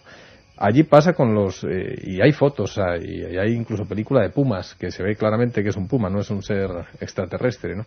Y yo creo que esta explicación podría explicar perfectamente esta legislatura dura, y que además me parece que está muy bien que la apliquen, pues da como resultado que mucha gente suelte o libere estos animales que les cuesta mucho dinero y que son muy peligrosos. Lo que pasa que hay algunos casos, cuando hablábamos, yo recuerdo del chupacabras, ¿no? Una época en la que se hicieron... el nombre popular. Sí, el nombre popular que se le da. Latinoamericano de los ataques americanos, claro. en los que en muchas de las ovejas, de los cerdos atacados, había como una especie de quemazón alrededor de la herida, que yo no sé, creo que era un ratón hocicudo, cosa que no nos creímos nadie. Yo que sí creo, tuvimos ya nuestro programa del chupacabras, y yo soy partidario de que es un tema completamente distinto a estos felinos que aparecen en Inglaterra, ¿eh? Es un tema, pues que ya te digo, en su día, ya lo hablamos aquí, para mí no tiene aunque alguno de los ataques que se atribuyen al chupacabras pueden ser debidos a algún animal desconocido para los locales, no desconocido para la ciencia, como pueden ser los perros de Azahara en aquel último caso que hablábamos en la radio, pues yo creo que independientemente hay otros casos que se escapan al tema zoológico, y que por lo tanto yo tampoco tengo ninguna opinión así firme. Pues yo sí quería comentaros una cosa. Fijaros que estamos hablando del Reino Unido. El Reino Unido es quizá el país con más tradición de estudios zoológicos del mundo, con una biodiversidad baja, y con lo cual se ha permitido que todas las especies del Reino Unido estén actualmente catalogadas, y me estoy refiriendo ya a nivel de insectos, ¿no? Sí, que no hablamos del Zaire inexplorado, ¿no? Claro, hablamos de un lugar perfectamente cartografiado, de Estados ¿no? Unidos, ¿no? Que tiene una geografía mucho más amplia y mucha más biodiversidad. ¿Entonces, ¿no? que tenemos un mito que está haciendo correr el pánico? Yo creo que sí. O unos cuantos casos, quizá por casualidades, que alientan ese mito. Yo creo más que nada que son apreciaciones erróneas, y no voy a decir intencionadas, pero yo creo que son apreciaciones erróneas de un determinado perro en un determinado sitio que puede parecer un felino. Además, en el Reino Unido hay mucha tradición de tener perros y muchas razas. Entonces, hay muchos perros que en un momento dado, si tú los ves en una noche de niebla escocesa por un páramo, pues encima te puede parecer... Claro, que además hay mucho whisky. Sería muy raro que existiera una población de un gato en el Reino Unido y que no se hubieran encontrado unos huesos nunca. Unas huellas, sí, ¿no? O unas huellas. O sea, es que es harto difícil, precisamente en el Reino Unido. Claro, es como tú bien decías, Óscar, un lugar tan concreto, además, y tan urbanizado. Yo me estaba acordando ahora también de otro lugar urbanizado, para romper una lanza en favor también del misterio que siempre está ahí flotando, que yo, comiendo, ¿os acordáis? Os contaba esa historia que era tremenda, ¿no? Del perro negro, que algunos familiares míos llegaron a ver en su día. Claro, podría ser un perro, pero un perro deforme, un perro extraño, que siempre aparecía en una misma carretera donde además había habido una larga lista de accidentes, y la gente, por lógica, englobaba ese miedo o hilaba ese miedo ancestral a un lugar donde ha habido mucha muerte con ese perro. Pero lo que sí puedo decir es que gente, indiscutiblemente, que no me va a mentir, ha visto eso. ¿Qué han visto? ¿Le han adoptado o han adornado esa visión más o menos normal con el mito? No, pero yo creo que eso existe y que es real, pero intentar explicar eso desde la zoología es como intentar explicar la aparición de un fantasma desde la antropología. Además, fijaros el tamaño que puede tener un depredador de este tipo y lo que tiene que consumir un depredador de este tipo. O sea, las huellas serían patentes constantemente de su existencia. Y se le cazaría, sin duda alguna, ¿no? Sin ninguna duda, en Reino Unido seguro. Estábamos hablando de perros misteriosos, perro negros, le llamaba allí en la zona de Falces, de Lerín, de Navarra. Y no era el único sitio, además, de España donde se veían. Es más, si queréis seguir mandando mensajes al 7640, palabra clave milenio, porque yo recuerdo que en ese programa nos llegaron otros casos de perros negros, perros fantasmales, en varias localidades de España. E incluso yo recuerdo algunas leyendas, también en el Reino Unido, en Escocia, de un perro negro con un solo ojo. Claro, leyenda pura y dura. Pero imaginaos también la escena, ¿no? Un perro con un solo ojo avanzando por la carretera. Perro claro, cíclope. Perro cíclopeo. No es un perro ciclópeo ni mucho menos, pero es otro de las, podemos llamar, estrellas de la criptozoología, o más que la criptozoología, de otra de las grandes dudas que tienen nuestros amigos los oyentes, que son animales que se creían extinguidos y que de repente parece que vuelven o que surgen, y uno de ellos es el tilacino, que se extinguió. Ahora explicaremos lo que es el tilacino para la gente. Yo no sé si era peligroso o no era peligroso, si atacaba, era voraz o no, pero se ha convertido en una especie también de cosa mítica, ¿no? Y hace bien poco al canal Discovery declaraba Mike Archer, el director del museo australiano, que parece ser estaba haciendo algo absolutamente novedoso, ¿no? Se ha hablado mucho de clonar, como decíamos antes, a esa criatura extraña que ya no existe, de devolver una especie a la vida cuando ya no existe. Vamos a escuchar a los responsables del museo comentando la triste historia también de ese animal extraño en cuanto a su aspecto, con esa boca bastante importante, esas rayas en el lomo, llamado tilacino.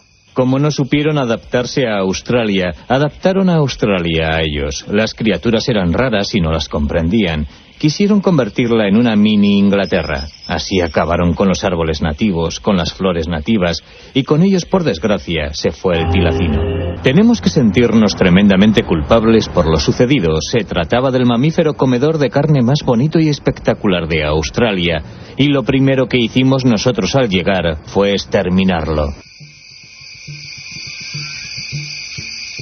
Parece una historia repetida muchas veces, ¿no? Se llega a un nuevo terreno, se coloniza, y además un terreno como Australia, que mucha gente lo pregunta, Fernando, ¿por qué los animales son tan raros? Siempre de pequeños, cuando vemos los álbums de animales, claro, lo que había en Oceanía era como de otro mundo. ¿Tiene alguna explicación esto? Y lo es de otro mundo. Eso se debe a que cuando en la Tierra había dos supercontinentes, toda la masa emergida del mar se dividía en dos, un continente, la Eurasia en el norte y Gondwana en el sur.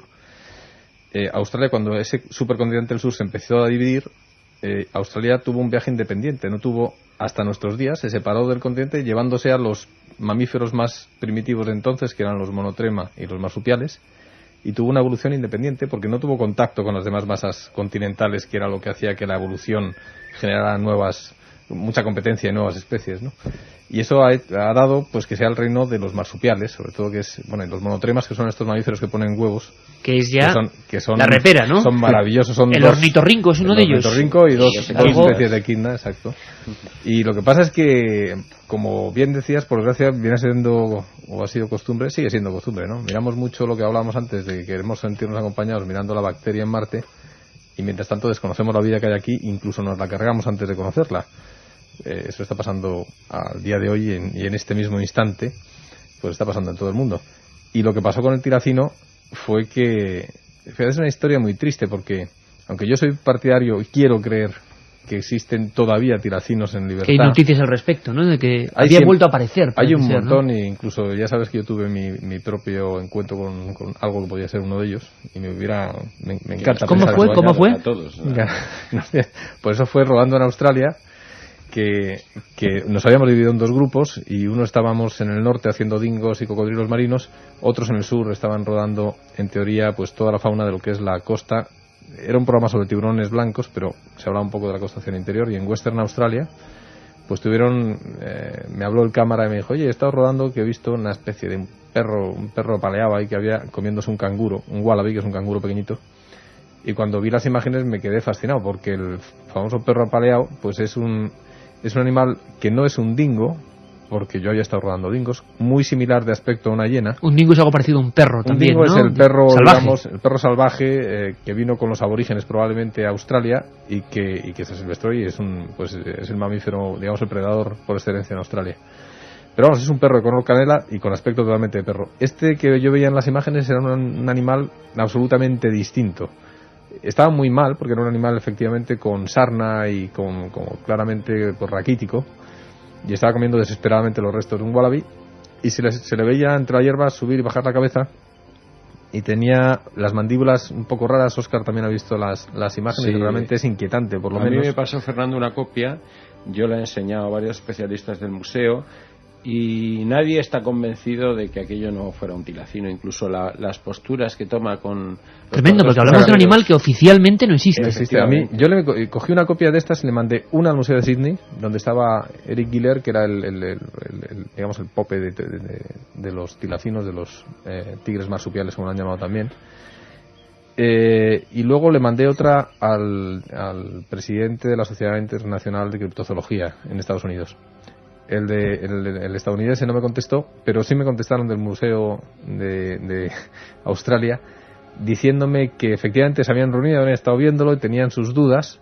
Me mandaron un dibujo que digamos que es el dibujo oficial a todos los que afirman haber visto un tilacino, en el que un tilacino te dice: yo sé que estoy ahí, pero tú de momento no me has visto.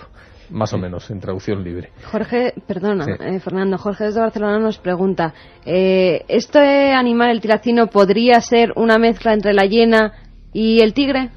No, en absoluto, eso es un disparate tremendo, ¿no? Pero vamos, además de que no tiene nada que ver, esto es un marsupial. Pues, la gente lo dirá evidentemente porque ve las rayas, ¿no? Es un animal con rayas en el lomo. El concepto biológico de especie, precisamente lo que te dice es que dos especies diferentes no pueden tener descendencia. Sería un felino con un... Se dan excepciones, y todos las conocemos en muchos casos. Pero un felino con una hiena es una cosa... Sería ya una criatura. Pero lo interesante es que esto es todavía más interesante que un felino con una hiena. Te quiero decir que es un marsupial, es interesante por sí mismo. Y es un animal que la desgracia es que nosotros empezamos a protegerle el año antes de extinguirlo. ¿Y eso cómo es posible? ¿Se lo cargaron a tiros? Se lo cargaron a tiros, no era, como decías antes, no era para nada peligroso para el hombre, no era agresivo. Lo que pasa es que sí atacaba de vez en cuando al ganado, a las ovejas. Y sobre todo en esa época, tocarle las ovejas a alguien que vivía con los ganaderos ingleses. ¿No? Pues, y además se puso de moda hacerse, en la alta sociedad inglesa se puso de moda hacerse chalecos, y en Francia, con la piel rayada del lomo de los tilacinos, porque era realmente bonita, ¿no?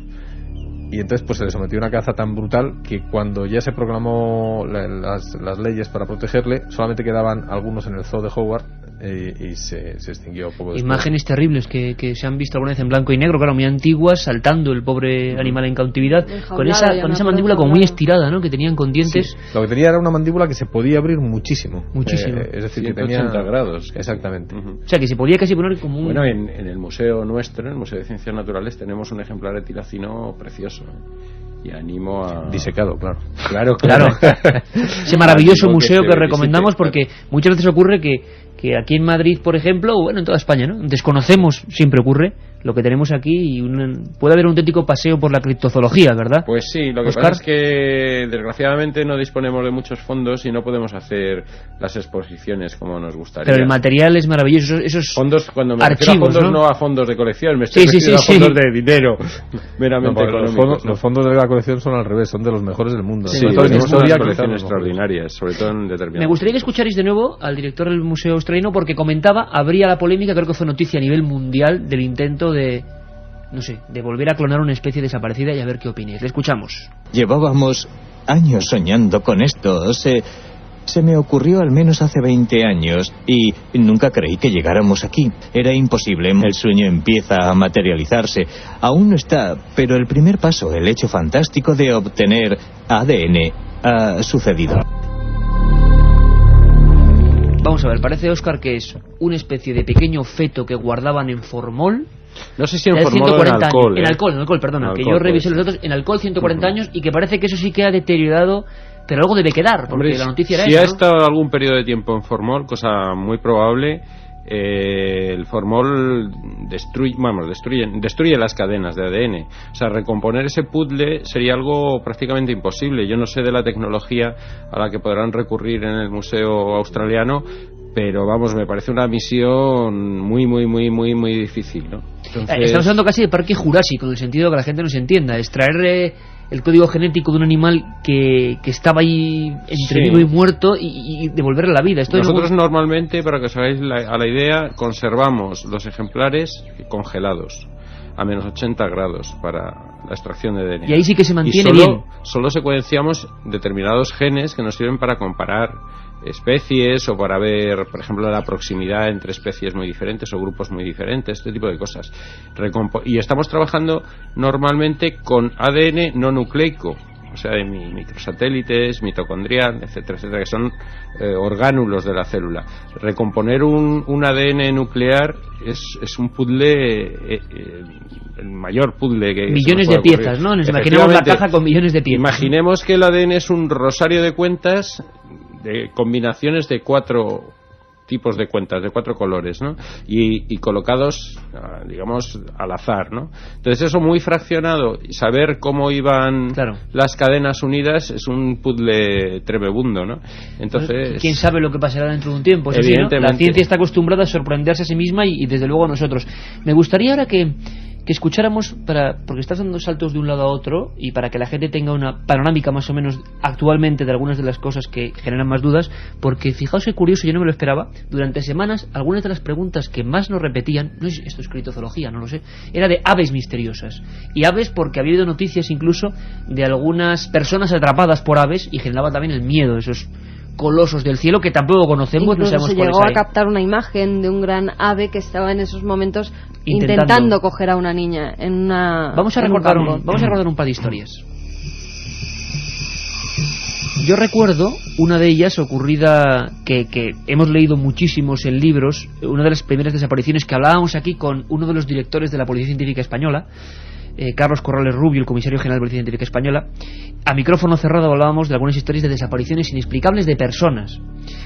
Hubo, concretamente en Indiana, en el año 1898, una que generó un inmenso pánico. La historia de Oliver Larch, de un niño que va con un... Es la Nochebuena, además, para darle más INRI a la historia, y va a coger agua al pozo que está fuera de su casa, está caminando, y la escena siguiente es la familia entera oyendo los gritos del niño, que se van alejando en la oscuridad de las nubes concentradas negras, campa absolutamente lisa, solo las huellas, 28 huellas, el pozal que no llegó nunca al pozo y la lejanía. Se habló en su día, claro, de fenómenos extraños de desaparición de un niño y parece ser que la teoría podía ser de algún gran ave misteriosa capaz de capturar. Todos tenemos en la mente también, yo creo que aquellos programas de Félix Ruiz de la Fuente, de aquellas águilas, ¿no?, cogiendo cosas. Vamos a hablar un momento, recordar algunos de los casos célebres más o menos documentados que se tienen de este tipo de aves, Carmen. Hay también un caso muy parecido al que comentaba, sí, que también fue en 1800, en este caso fue en febrero de 1895. Desapareció la niña de 10 años, Landy Hawkins, en West Virginia. Su madre la había enviado a casa de unos vecinos, pero la niña nunca llegó. La policía encontró las huellas de la pequeña en la nieve, primero en línea recta y luego como si hubiese girado sobre sí misma. La policía pensó que es que algo la había atacado desde el aire y que por eso intentaba pues defenderse. Desde ese momento no se supo nunca más de ella y los investigadores llegaron a la conclusión de que había sido capturada por un ave. En Missouri, en 1878, también un maestro de escuela narró una escena de la que él fue testigo. Si quieres, Iker, te leo su propio testimonio. Hace unos días ocurrió en mi escuela un triste suceso. Durante algún tiempo las águilas se mostraban muy inquietantes en los alrededores, ya que habían capturado cerdos, ovejas y otros animales. Nadie creía que intentasen apoderarse del chiquillo, pero el jueves, durante recreo, los niños se encontraban a cierta distancia de la casa, jugando a las canicas, cuando su pasatiempo se vio interrumpido por una enorme águila que descendió, capturó al pequeño Jamie Kenny de 8 años y se alejó volando con él entre sus garras. El niño gritó y cuando yo salí de la escuela, el águila volaba a tal altura que solo pude oír los alaridos del pequeño. Se dio la alarma y a fuerza de gritos y disparos al aire, el águila se vio obligada a dejar caer a su víctima, pero sus garras se habían hundido de tal manera en él y la caída fue desde tal altura que el niño falleció.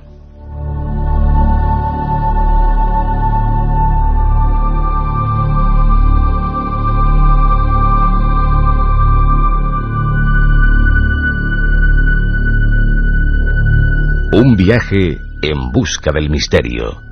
Milenio 3, en la SER. También a micrófono cerrado hablábamos en esta misma tertulia prácticamente de algunos casos y de algunas fotografías que habíamos visto de grandes aves. Algunos hablaban de grandes aves prehistóricas que todavía podrían vivir. Como queráis, estos casos también son mitos. ¿Es posible? ¿Existen aves capaces de llevarse a gente y que han raptado a gente y que han motivado estos miedos terribles? Es difícil, porque parece estudiado ya repetidas veces que un ave más o menos podría elevar su peso, ¿no? Y las aves más pesadas que existen sobre la Tierra son las avutardas. Evidentemente, una avutarda ya le cuesta bastante remontar el vuelo como para llevarse un niño encima. Además, sería absurdo, ¿no? Pero existen casos muy curiosos, aparte de los que habéis contado, en Europa. Una niña en Semorís en 1878, me parece que fue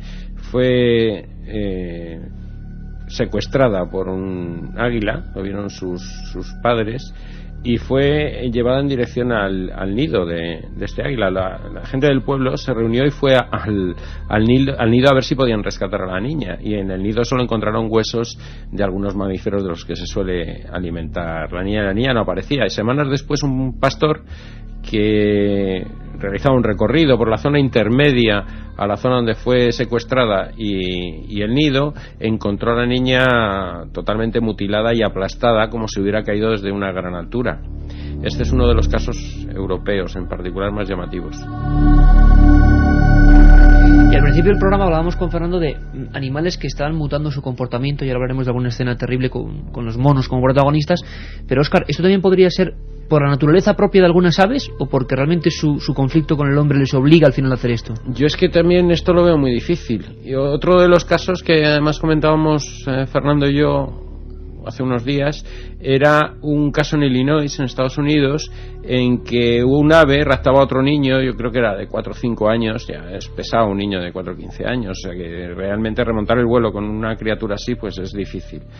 Y la descripción que hacía en el niño es muy curioso, porque la descripción que hacía en el niño, la familia era similar a un cóndor. Y las poblaciones de cóndor más cercanas a Illinois son, o eran en aquella época, porque ahora está confinado en algunos zoos, el cóndor californiano, ¿no? Estamos hablando de una distancia de más de 2.000 kilómetros. Son animales, Óscar, perdón, ¿qué envergadura pueden tener estos animales? Pues 3 metros y medio, a lo mejor, un cóndor. 3 metros y medio. Sí. Creo que te refieres, Óscar, al caso de Marlon Love, que además su madre describía, si queréis, describía al animal como una enorme cosa negra que inclinaba su cuello, adornado con anillas blancas, y que parecía tratar de picotear a Marlon, a su hijo, mientras volaba alejándose con él. Sí, ese fue un caso muy curioso, porque además la descripción del niño y de la madre fue que el niño se elevaba y se desplazaba como 10 metros y a una altura de 1 metro aproximadamente. Ajá. Hubo una serie de presiones sociales y cambiaron su versión, tanto la familia como el niño, y empezaron a decir que no, que simplemente el animal en cuestión se le había agarrado en la espalda, el niño había forcejeado con el animal y el animal se había ido.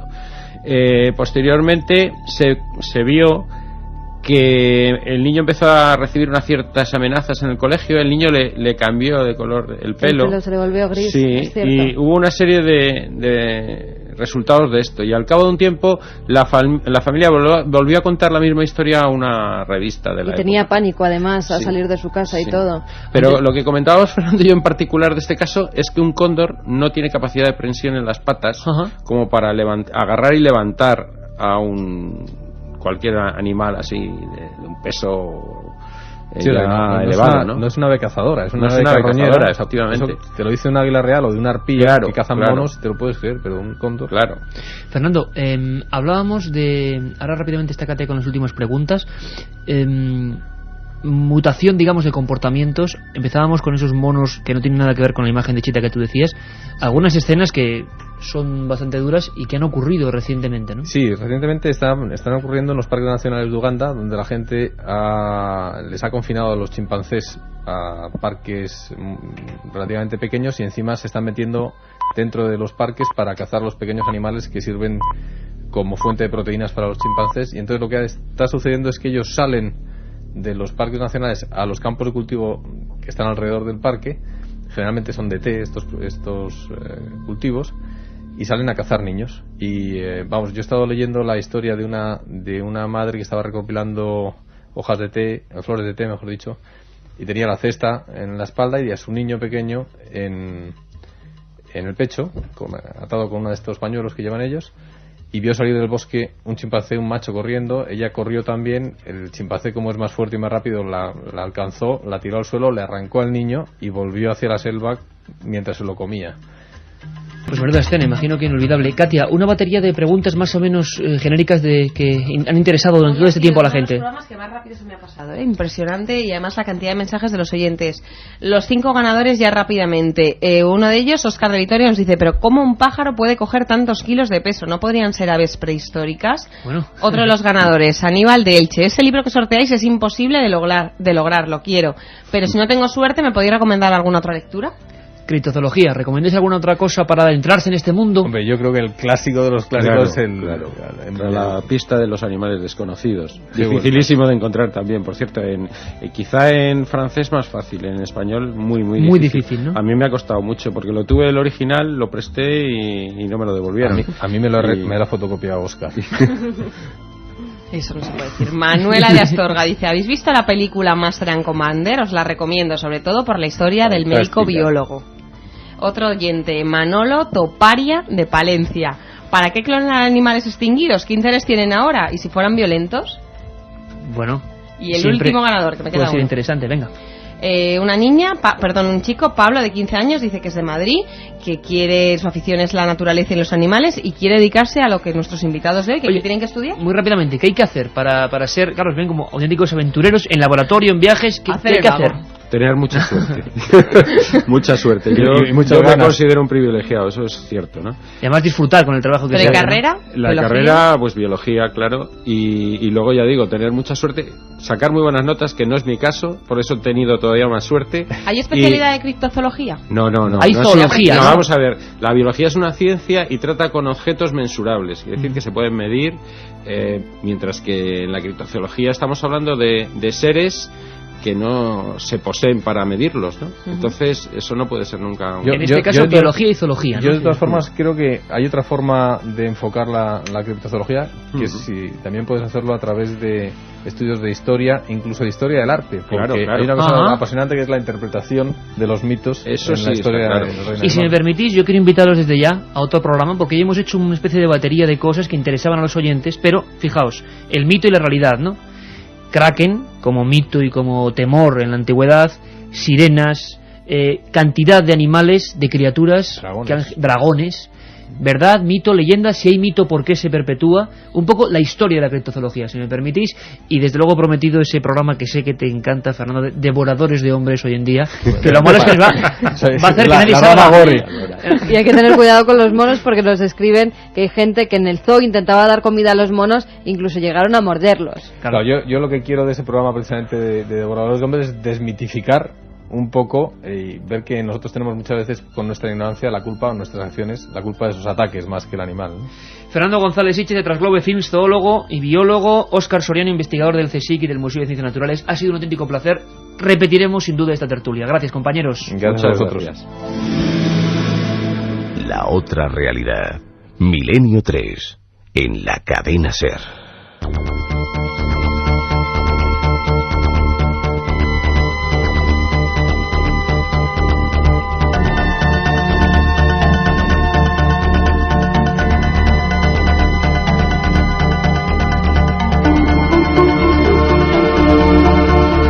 Apasionante, Carmen, los conocimientos de Fernando y de Óscar, qué maravilla, uno se queda ensimismado escuchándoles tantas historias, tantos animales, tantas vivencias, ¿no? Y que además hay una noticia que precisamente para las especies en peligro de extinción pues se está haciendo en Londres, que congelarán el ADN de muchas de estas especies. ADN de miles de especies animales, comenzando por las que están, como he comentado antes, pues en vía de desaparición. Se guardará congelado ese ADN con el fin de que un día esos animales puedan volver a la vida mediante una clonación. Esta iniciativa parte del Museo de Historia Natural de Londres y del Zoo de esta ciudad. Se llama el proyecto Arca Congelada. Arca Congelada. Y ya ha puesto a 80 grados bajo cero las muestras de ADN de macho y hembra de 8 especies amenazadas, que son el caballito de mar amarillo, el grillo de campo británico, un tipo de caracol polinesio, un escarabajo de las Seychelles, así como la paloma socorro, que es propia de México, Iker.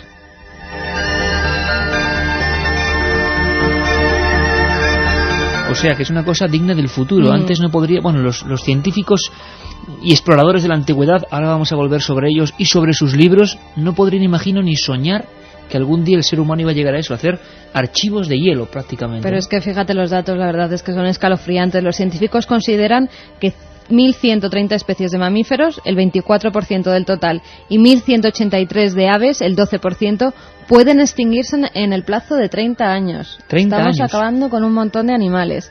El proyecto Arca Congelada confía en poder reunir el material genético de los 3.500 vertebrados y 2.000 invertebrados incluidos en la lista roja de la Unión Mundial de Conservación. Hasta ahora, además, Iker, han sido infructuosos los intentos de devolver a la vida antiguas especies, como el tigre de Tasmania, del que hablábamos antes, que está extinguido hace más de 60 años. Y han experimentado, pues, también los científicos japoneses para reproducir un mamut a partir de muestras de ADN recogidas de unos restos congelados encontrados en Rusia. Tampoco lo han logrado. Lo que sí han conseguido, en cambio, es la clonación de 3 especies en peligro, pero los defectos en el proceso del nacimiento no han permitido su conservación. Claro, por cierto que hablábamos de viejos exploradores. Esos mismos exploradores que, escuchando estos teletipos, pues se llevarían las manos a la cabeza. Pensarían que el mundo se ha convertido en una locura, en una ficción, algo digno de Julio Verne. Mucha gente, Carmen, en 7640, que preguntaba por libros, ¿verdad? Libros sobre un tema como este, criptozoología. Y los hay, ¿verdad? Hay, y además muchísimos. Mira, alguno de los que tienes en la mesa a mí realmente me Muchos, ha fascinado por los dibujos que tenían. El de Ambroise Paré es uno de los clásicos, el de criptozoología. No digas de más, nuestro no digas corresponsal. más. Vamos Bueno, a ir paso a paso. Vamos a comenzar con algunos y a recomendárselos a toda la audiencia de Milenio 3.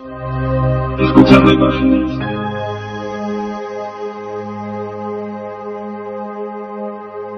Escuchando imágenes. Escuchando imágenes. Escuchando imágenes. Escuchando imágenes. Fíjate, tengo en mis manos, Carmen, un libro que es el libro de los animales misteriosos, de Lothar Frenz. Bueno, ha causado mucha expectación, lo editó Siruela.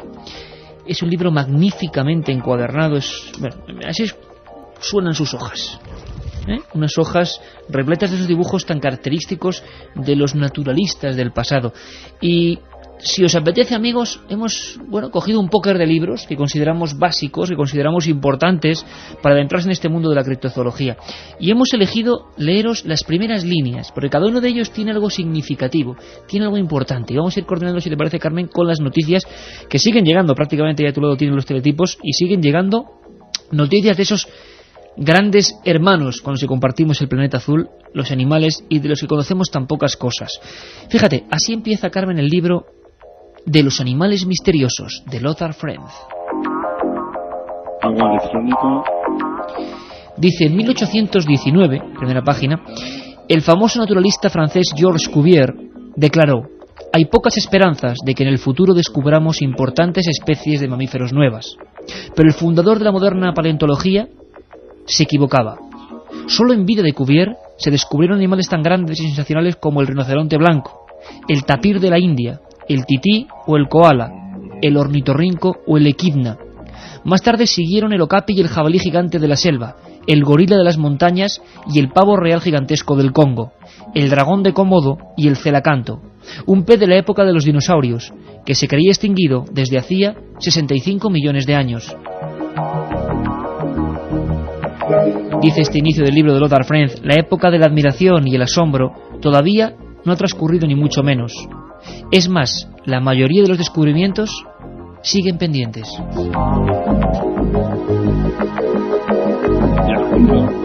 Pues fíjate qué maravilla, un científico de esta talla, iniciando así un libro, Carmen, un libro que en el fondo es una recopilación. Podríamos decir, como antes comentaba Fernando y Óscar, que en la criptozoología también hay corrientes, también hay personas que cuentan historias más o menos delirantes y sin ningún tipo de prueba, y hay otra gente que es pura y dura ciencia, pura y dura exploración. Ahí entraría el libro de Lothar Frenz, y ese inicio que en el fondo yo creo que es una declaración de principios. Hasta los más reputados científicos en un momento dado se sentaron ante sus colegas y dijeron: oigan, que hemos acabado, que ya no puede ser más, que ya no se puede descubrir más. Y fíjate, Carmen, nombres que seguro que a nuestra audiencia les suena perfectamente: el okapi, esa especie de cebra misteriosa; el equidna, uno de los animales más raros que existen, con esa especie de estructura con las dos patas; el ornitorrinco, pues uno de los más raros, ¿no?, poniendo huevos con ese pico, un animal peligroso, por cierto, con un aguijón venenoso; el rinoceronte blanco, el gorila de las montañas. Es decir, se creía que ya se había llegado a un tope y había mucho más.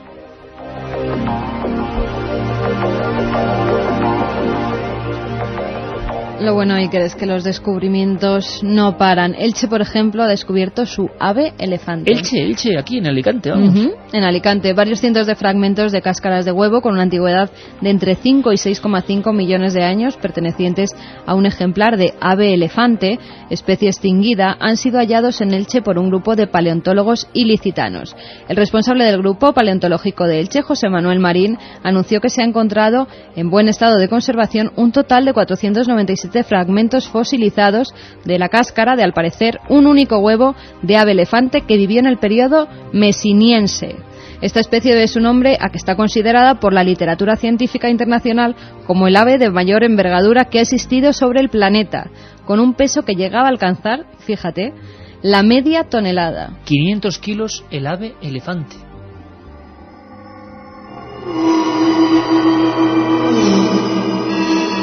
Se trata de una ave corredora que guarda un gran parecido con la actual avestruz y que tenía una altura cercana a los 3 metros. 3 metros de altura. Tú imagínate. Y corría por Elche, madre mía. Sus huevos, de unos 30 centímetros de longitud, permitían albergar un volumen de unos 9 litros. Son los de mayor tamaño conocido, superando incluso la mayoría de huevos de dinosaurio que han sido descritos hasta el momento.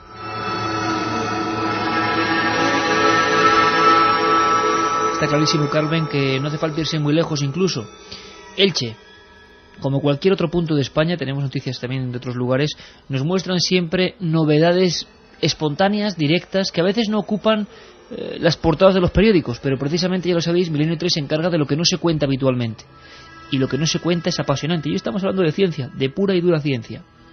Y con la ciencia nos vamos a otro de esos libros, diferente en su aspecto, diferente en su tamaño, diferente en su tiempo, porque se editó hace ni más ni menos que 37 años.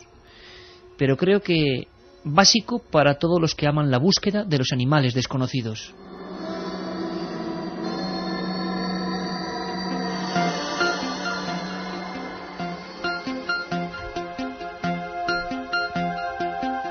A ver, Carmen, ¿qué tengo entre las manos? ¿Cómo describiréis esta portada mítica? Los monstruos marinos, de Antonio Rivera, un libro pequeñito, blanco, que tiene en su portada pues una especie de sirénido o de hombre pez. De tritón, exactamente, una especie de sirénido macho, ¿no? La verdad es que pues la portada llama mucho la atención, porque no sabemos si lo que se cuenta en el libro es que existieron estos hombres peces. Tú en uno de tus libros rescataste una historia del hombre pez de Liérganes. Sí, con actas y todo. El nacimiento de Francisco de la Vega Casar. Nunca hemos hablado del Milenio 3 todavía, pero haremos un programa especial. Una historia apasionante, además. Bonita de dramatizar, ¿verdad? Sí, fíjate, el hombre pez de Liérganes. Una historia preciosa.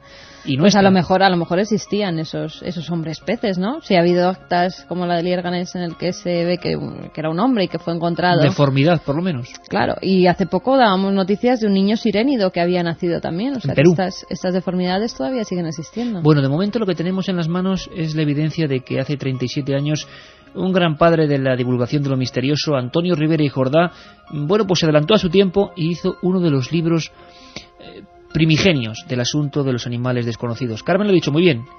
Yo solo puedo añadir que era Ediciones Telstar, un sello ya desaparecido, y ese es el título, Los monstruos marinos.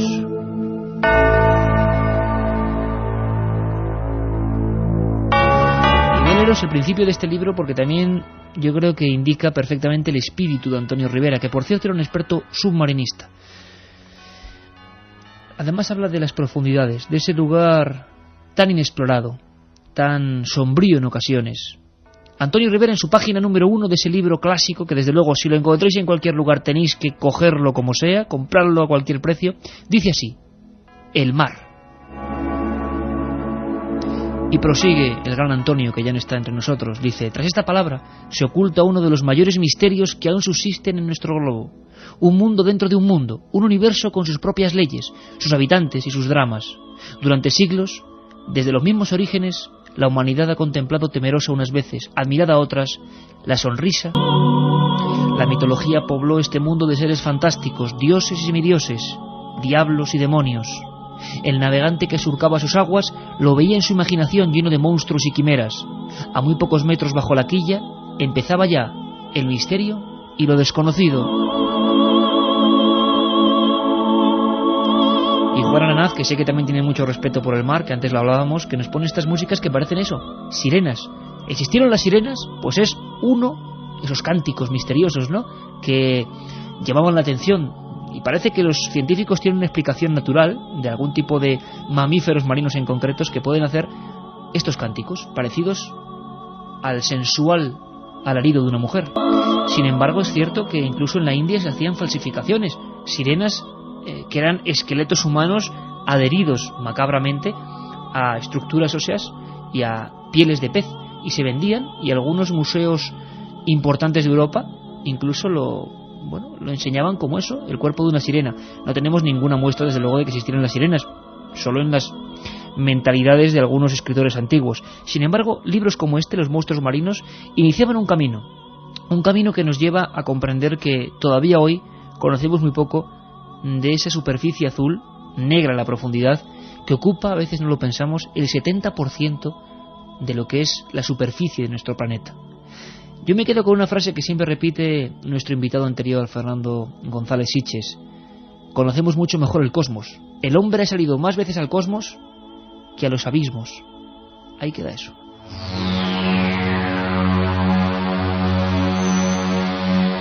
Un viaje en busca del misterio. Milenio 3, en la SER.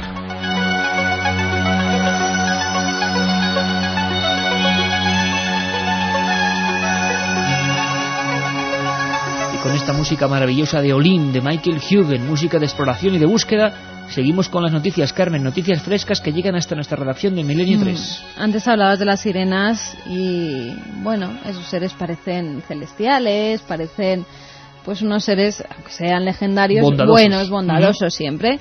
Pero en el mar no todas las especies son tan bondadosas, y los tiburones dan miedo a muchos, tanto a marineros como a surfistas, nadadores. ¿Y sabes lo que han inventado los científicos? Un repelente precisamente para tiburones. Un grupo de investigadores ha anunciado que ha descubierto un repelente poderoso para alejar a los tiburones, y después de ponerlo a prueba en las islas Bimini de las Bahamas, parece que está funcionando, Iker. Se trata de una meta que buscaban los científicos durante décadas, un repelente que podría proteger a los buzos, a los nadadores, a los surfistas. El investigador Eric Strutt ha dicho: usted lanza ese producto y todos huyen. Funciona muy, muy bien. ¿Y además, qué tiene ese producto? Sí, además fíjate, aquí hay una fotografía donde están lanzando ese producto contra un tiburón y ese está huyendo, Iker. Lo podemos ver incluso en la fotografía. Sí, el repelente se llama A2. Es un derivado de extractos de tiburones muertos. Curioso, claro, imagino que los pobres, depende de qué tiburón, pero detectan a los suyos, ¿no? Sí, porque dice además que tanto los pescadores como los científicos saben desde hace tiempo que los tiburones se alejan del olor de tiburón muerto. Los exámenes realizados han descubierto que el repelente es efectivo en 3 especies de tiburones: el de los arrecifes del Caribe, el de nariz negra y el tiburón limón o amarillo. Tiburón limón.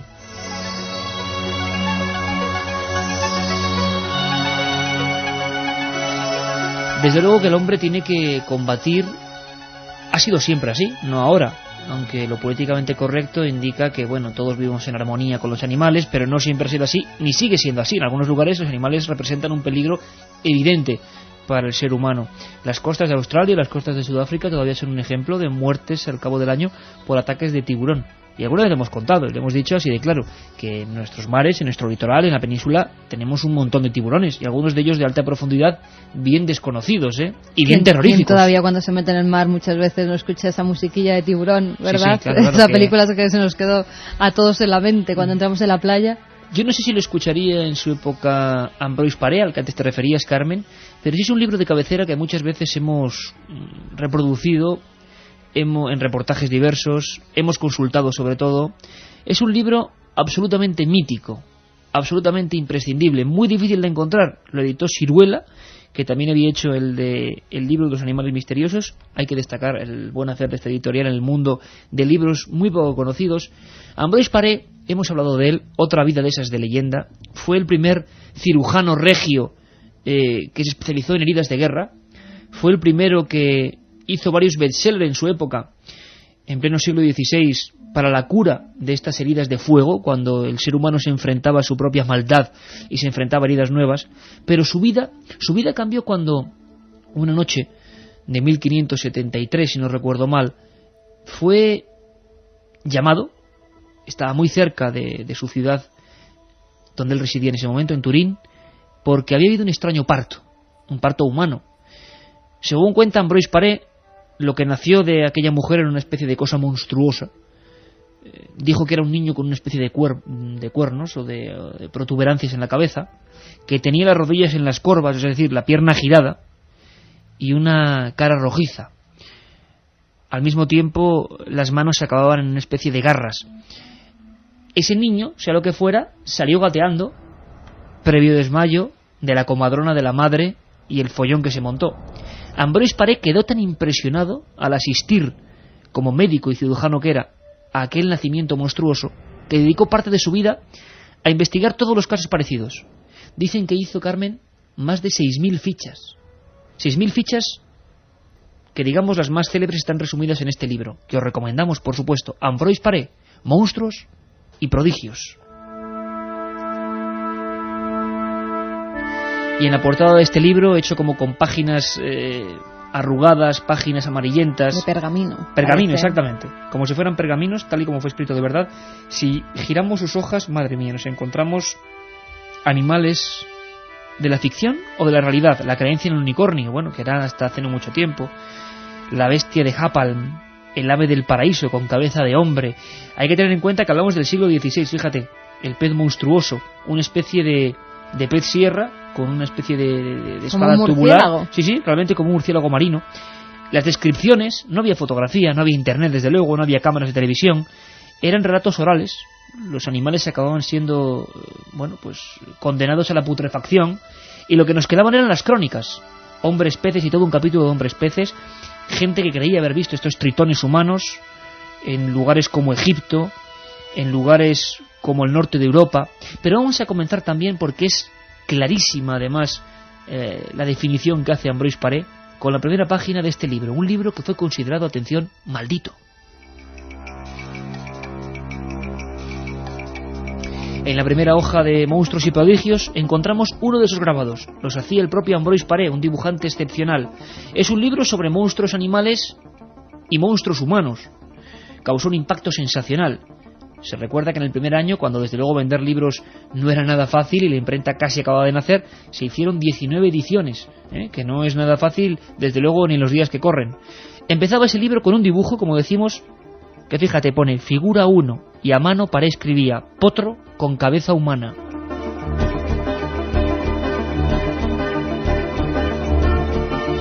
Y debajo la mítica ficha de este Ambroise Paré, que sinceramente es una figura que a mí me emociona, porque era todo un científico hereje de su época, y solamente su buena relación con los reyes le permitía estar donde estaba. Si fuera otro, desde luego, hubiera ido donde fueron muchos, a las llamas de la hoguera. Debajo de esa figura, de ese grabado que inicia el libro de Paré, dice: mucha gente en Italia tuvo prueba suficiente de ello, de la aparición de estos seres, en los sufrimientos de la guerra de Verona del año 1254.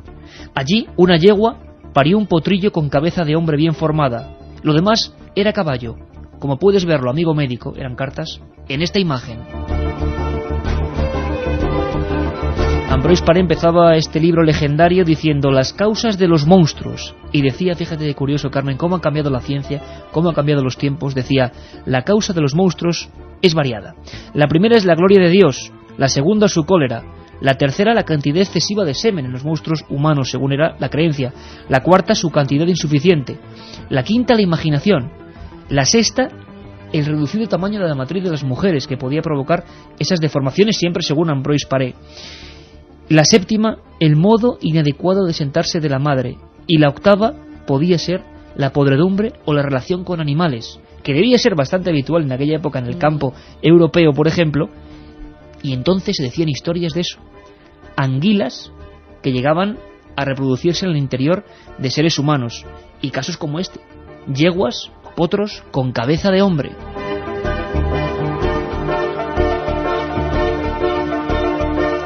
Ambroise Paré hablaba de los grifos, los sirénidos, los hombres peces, todo un arsenal de historias perfectamente reproducidas. Las noticias continúan llegando, Carmen, continúan de todo tipo y nos demuestran que las cosas de Paré no están tan alejadas de la realidad, que seguimos descubriendo constantemente cosas. El último notición habrá que ponerlo entre comillas porque es un bombazo, ¿no? Pues sí, Iker, porque al parecer aseguran haber visto al legendario Yeti en Rusia. Pobladores de una aldea del este de Rusia afirmaron haber visto a una criatura gigante similar al hombre de las nieves. Los testigos señalaron que la criatura mediría casi 3 metros y estaba cubierta completamente de pelos, todo el cuerpo. Uno de los aldeanos relató que se topó con la criatura una noche cuando volvía a su casa y dijo que se trataba de un gigante que se encontraba parado en medio de la calle, se perturbó con la luz de los faros del automóvil y luego este hombre comenzó a seguirlo, pero no pudo alcanzarlo porque al parecer daba unas zancadas tremendas, Iker. El corresponsal local de un periódico ruso, el Pravda, realizó una inspección por el lugar donde constató que había algunas huellas muy grandes, de unos 40 centímetros de largo por 10 centímetros de ancho, que corresponden a un pie de 3 dedos.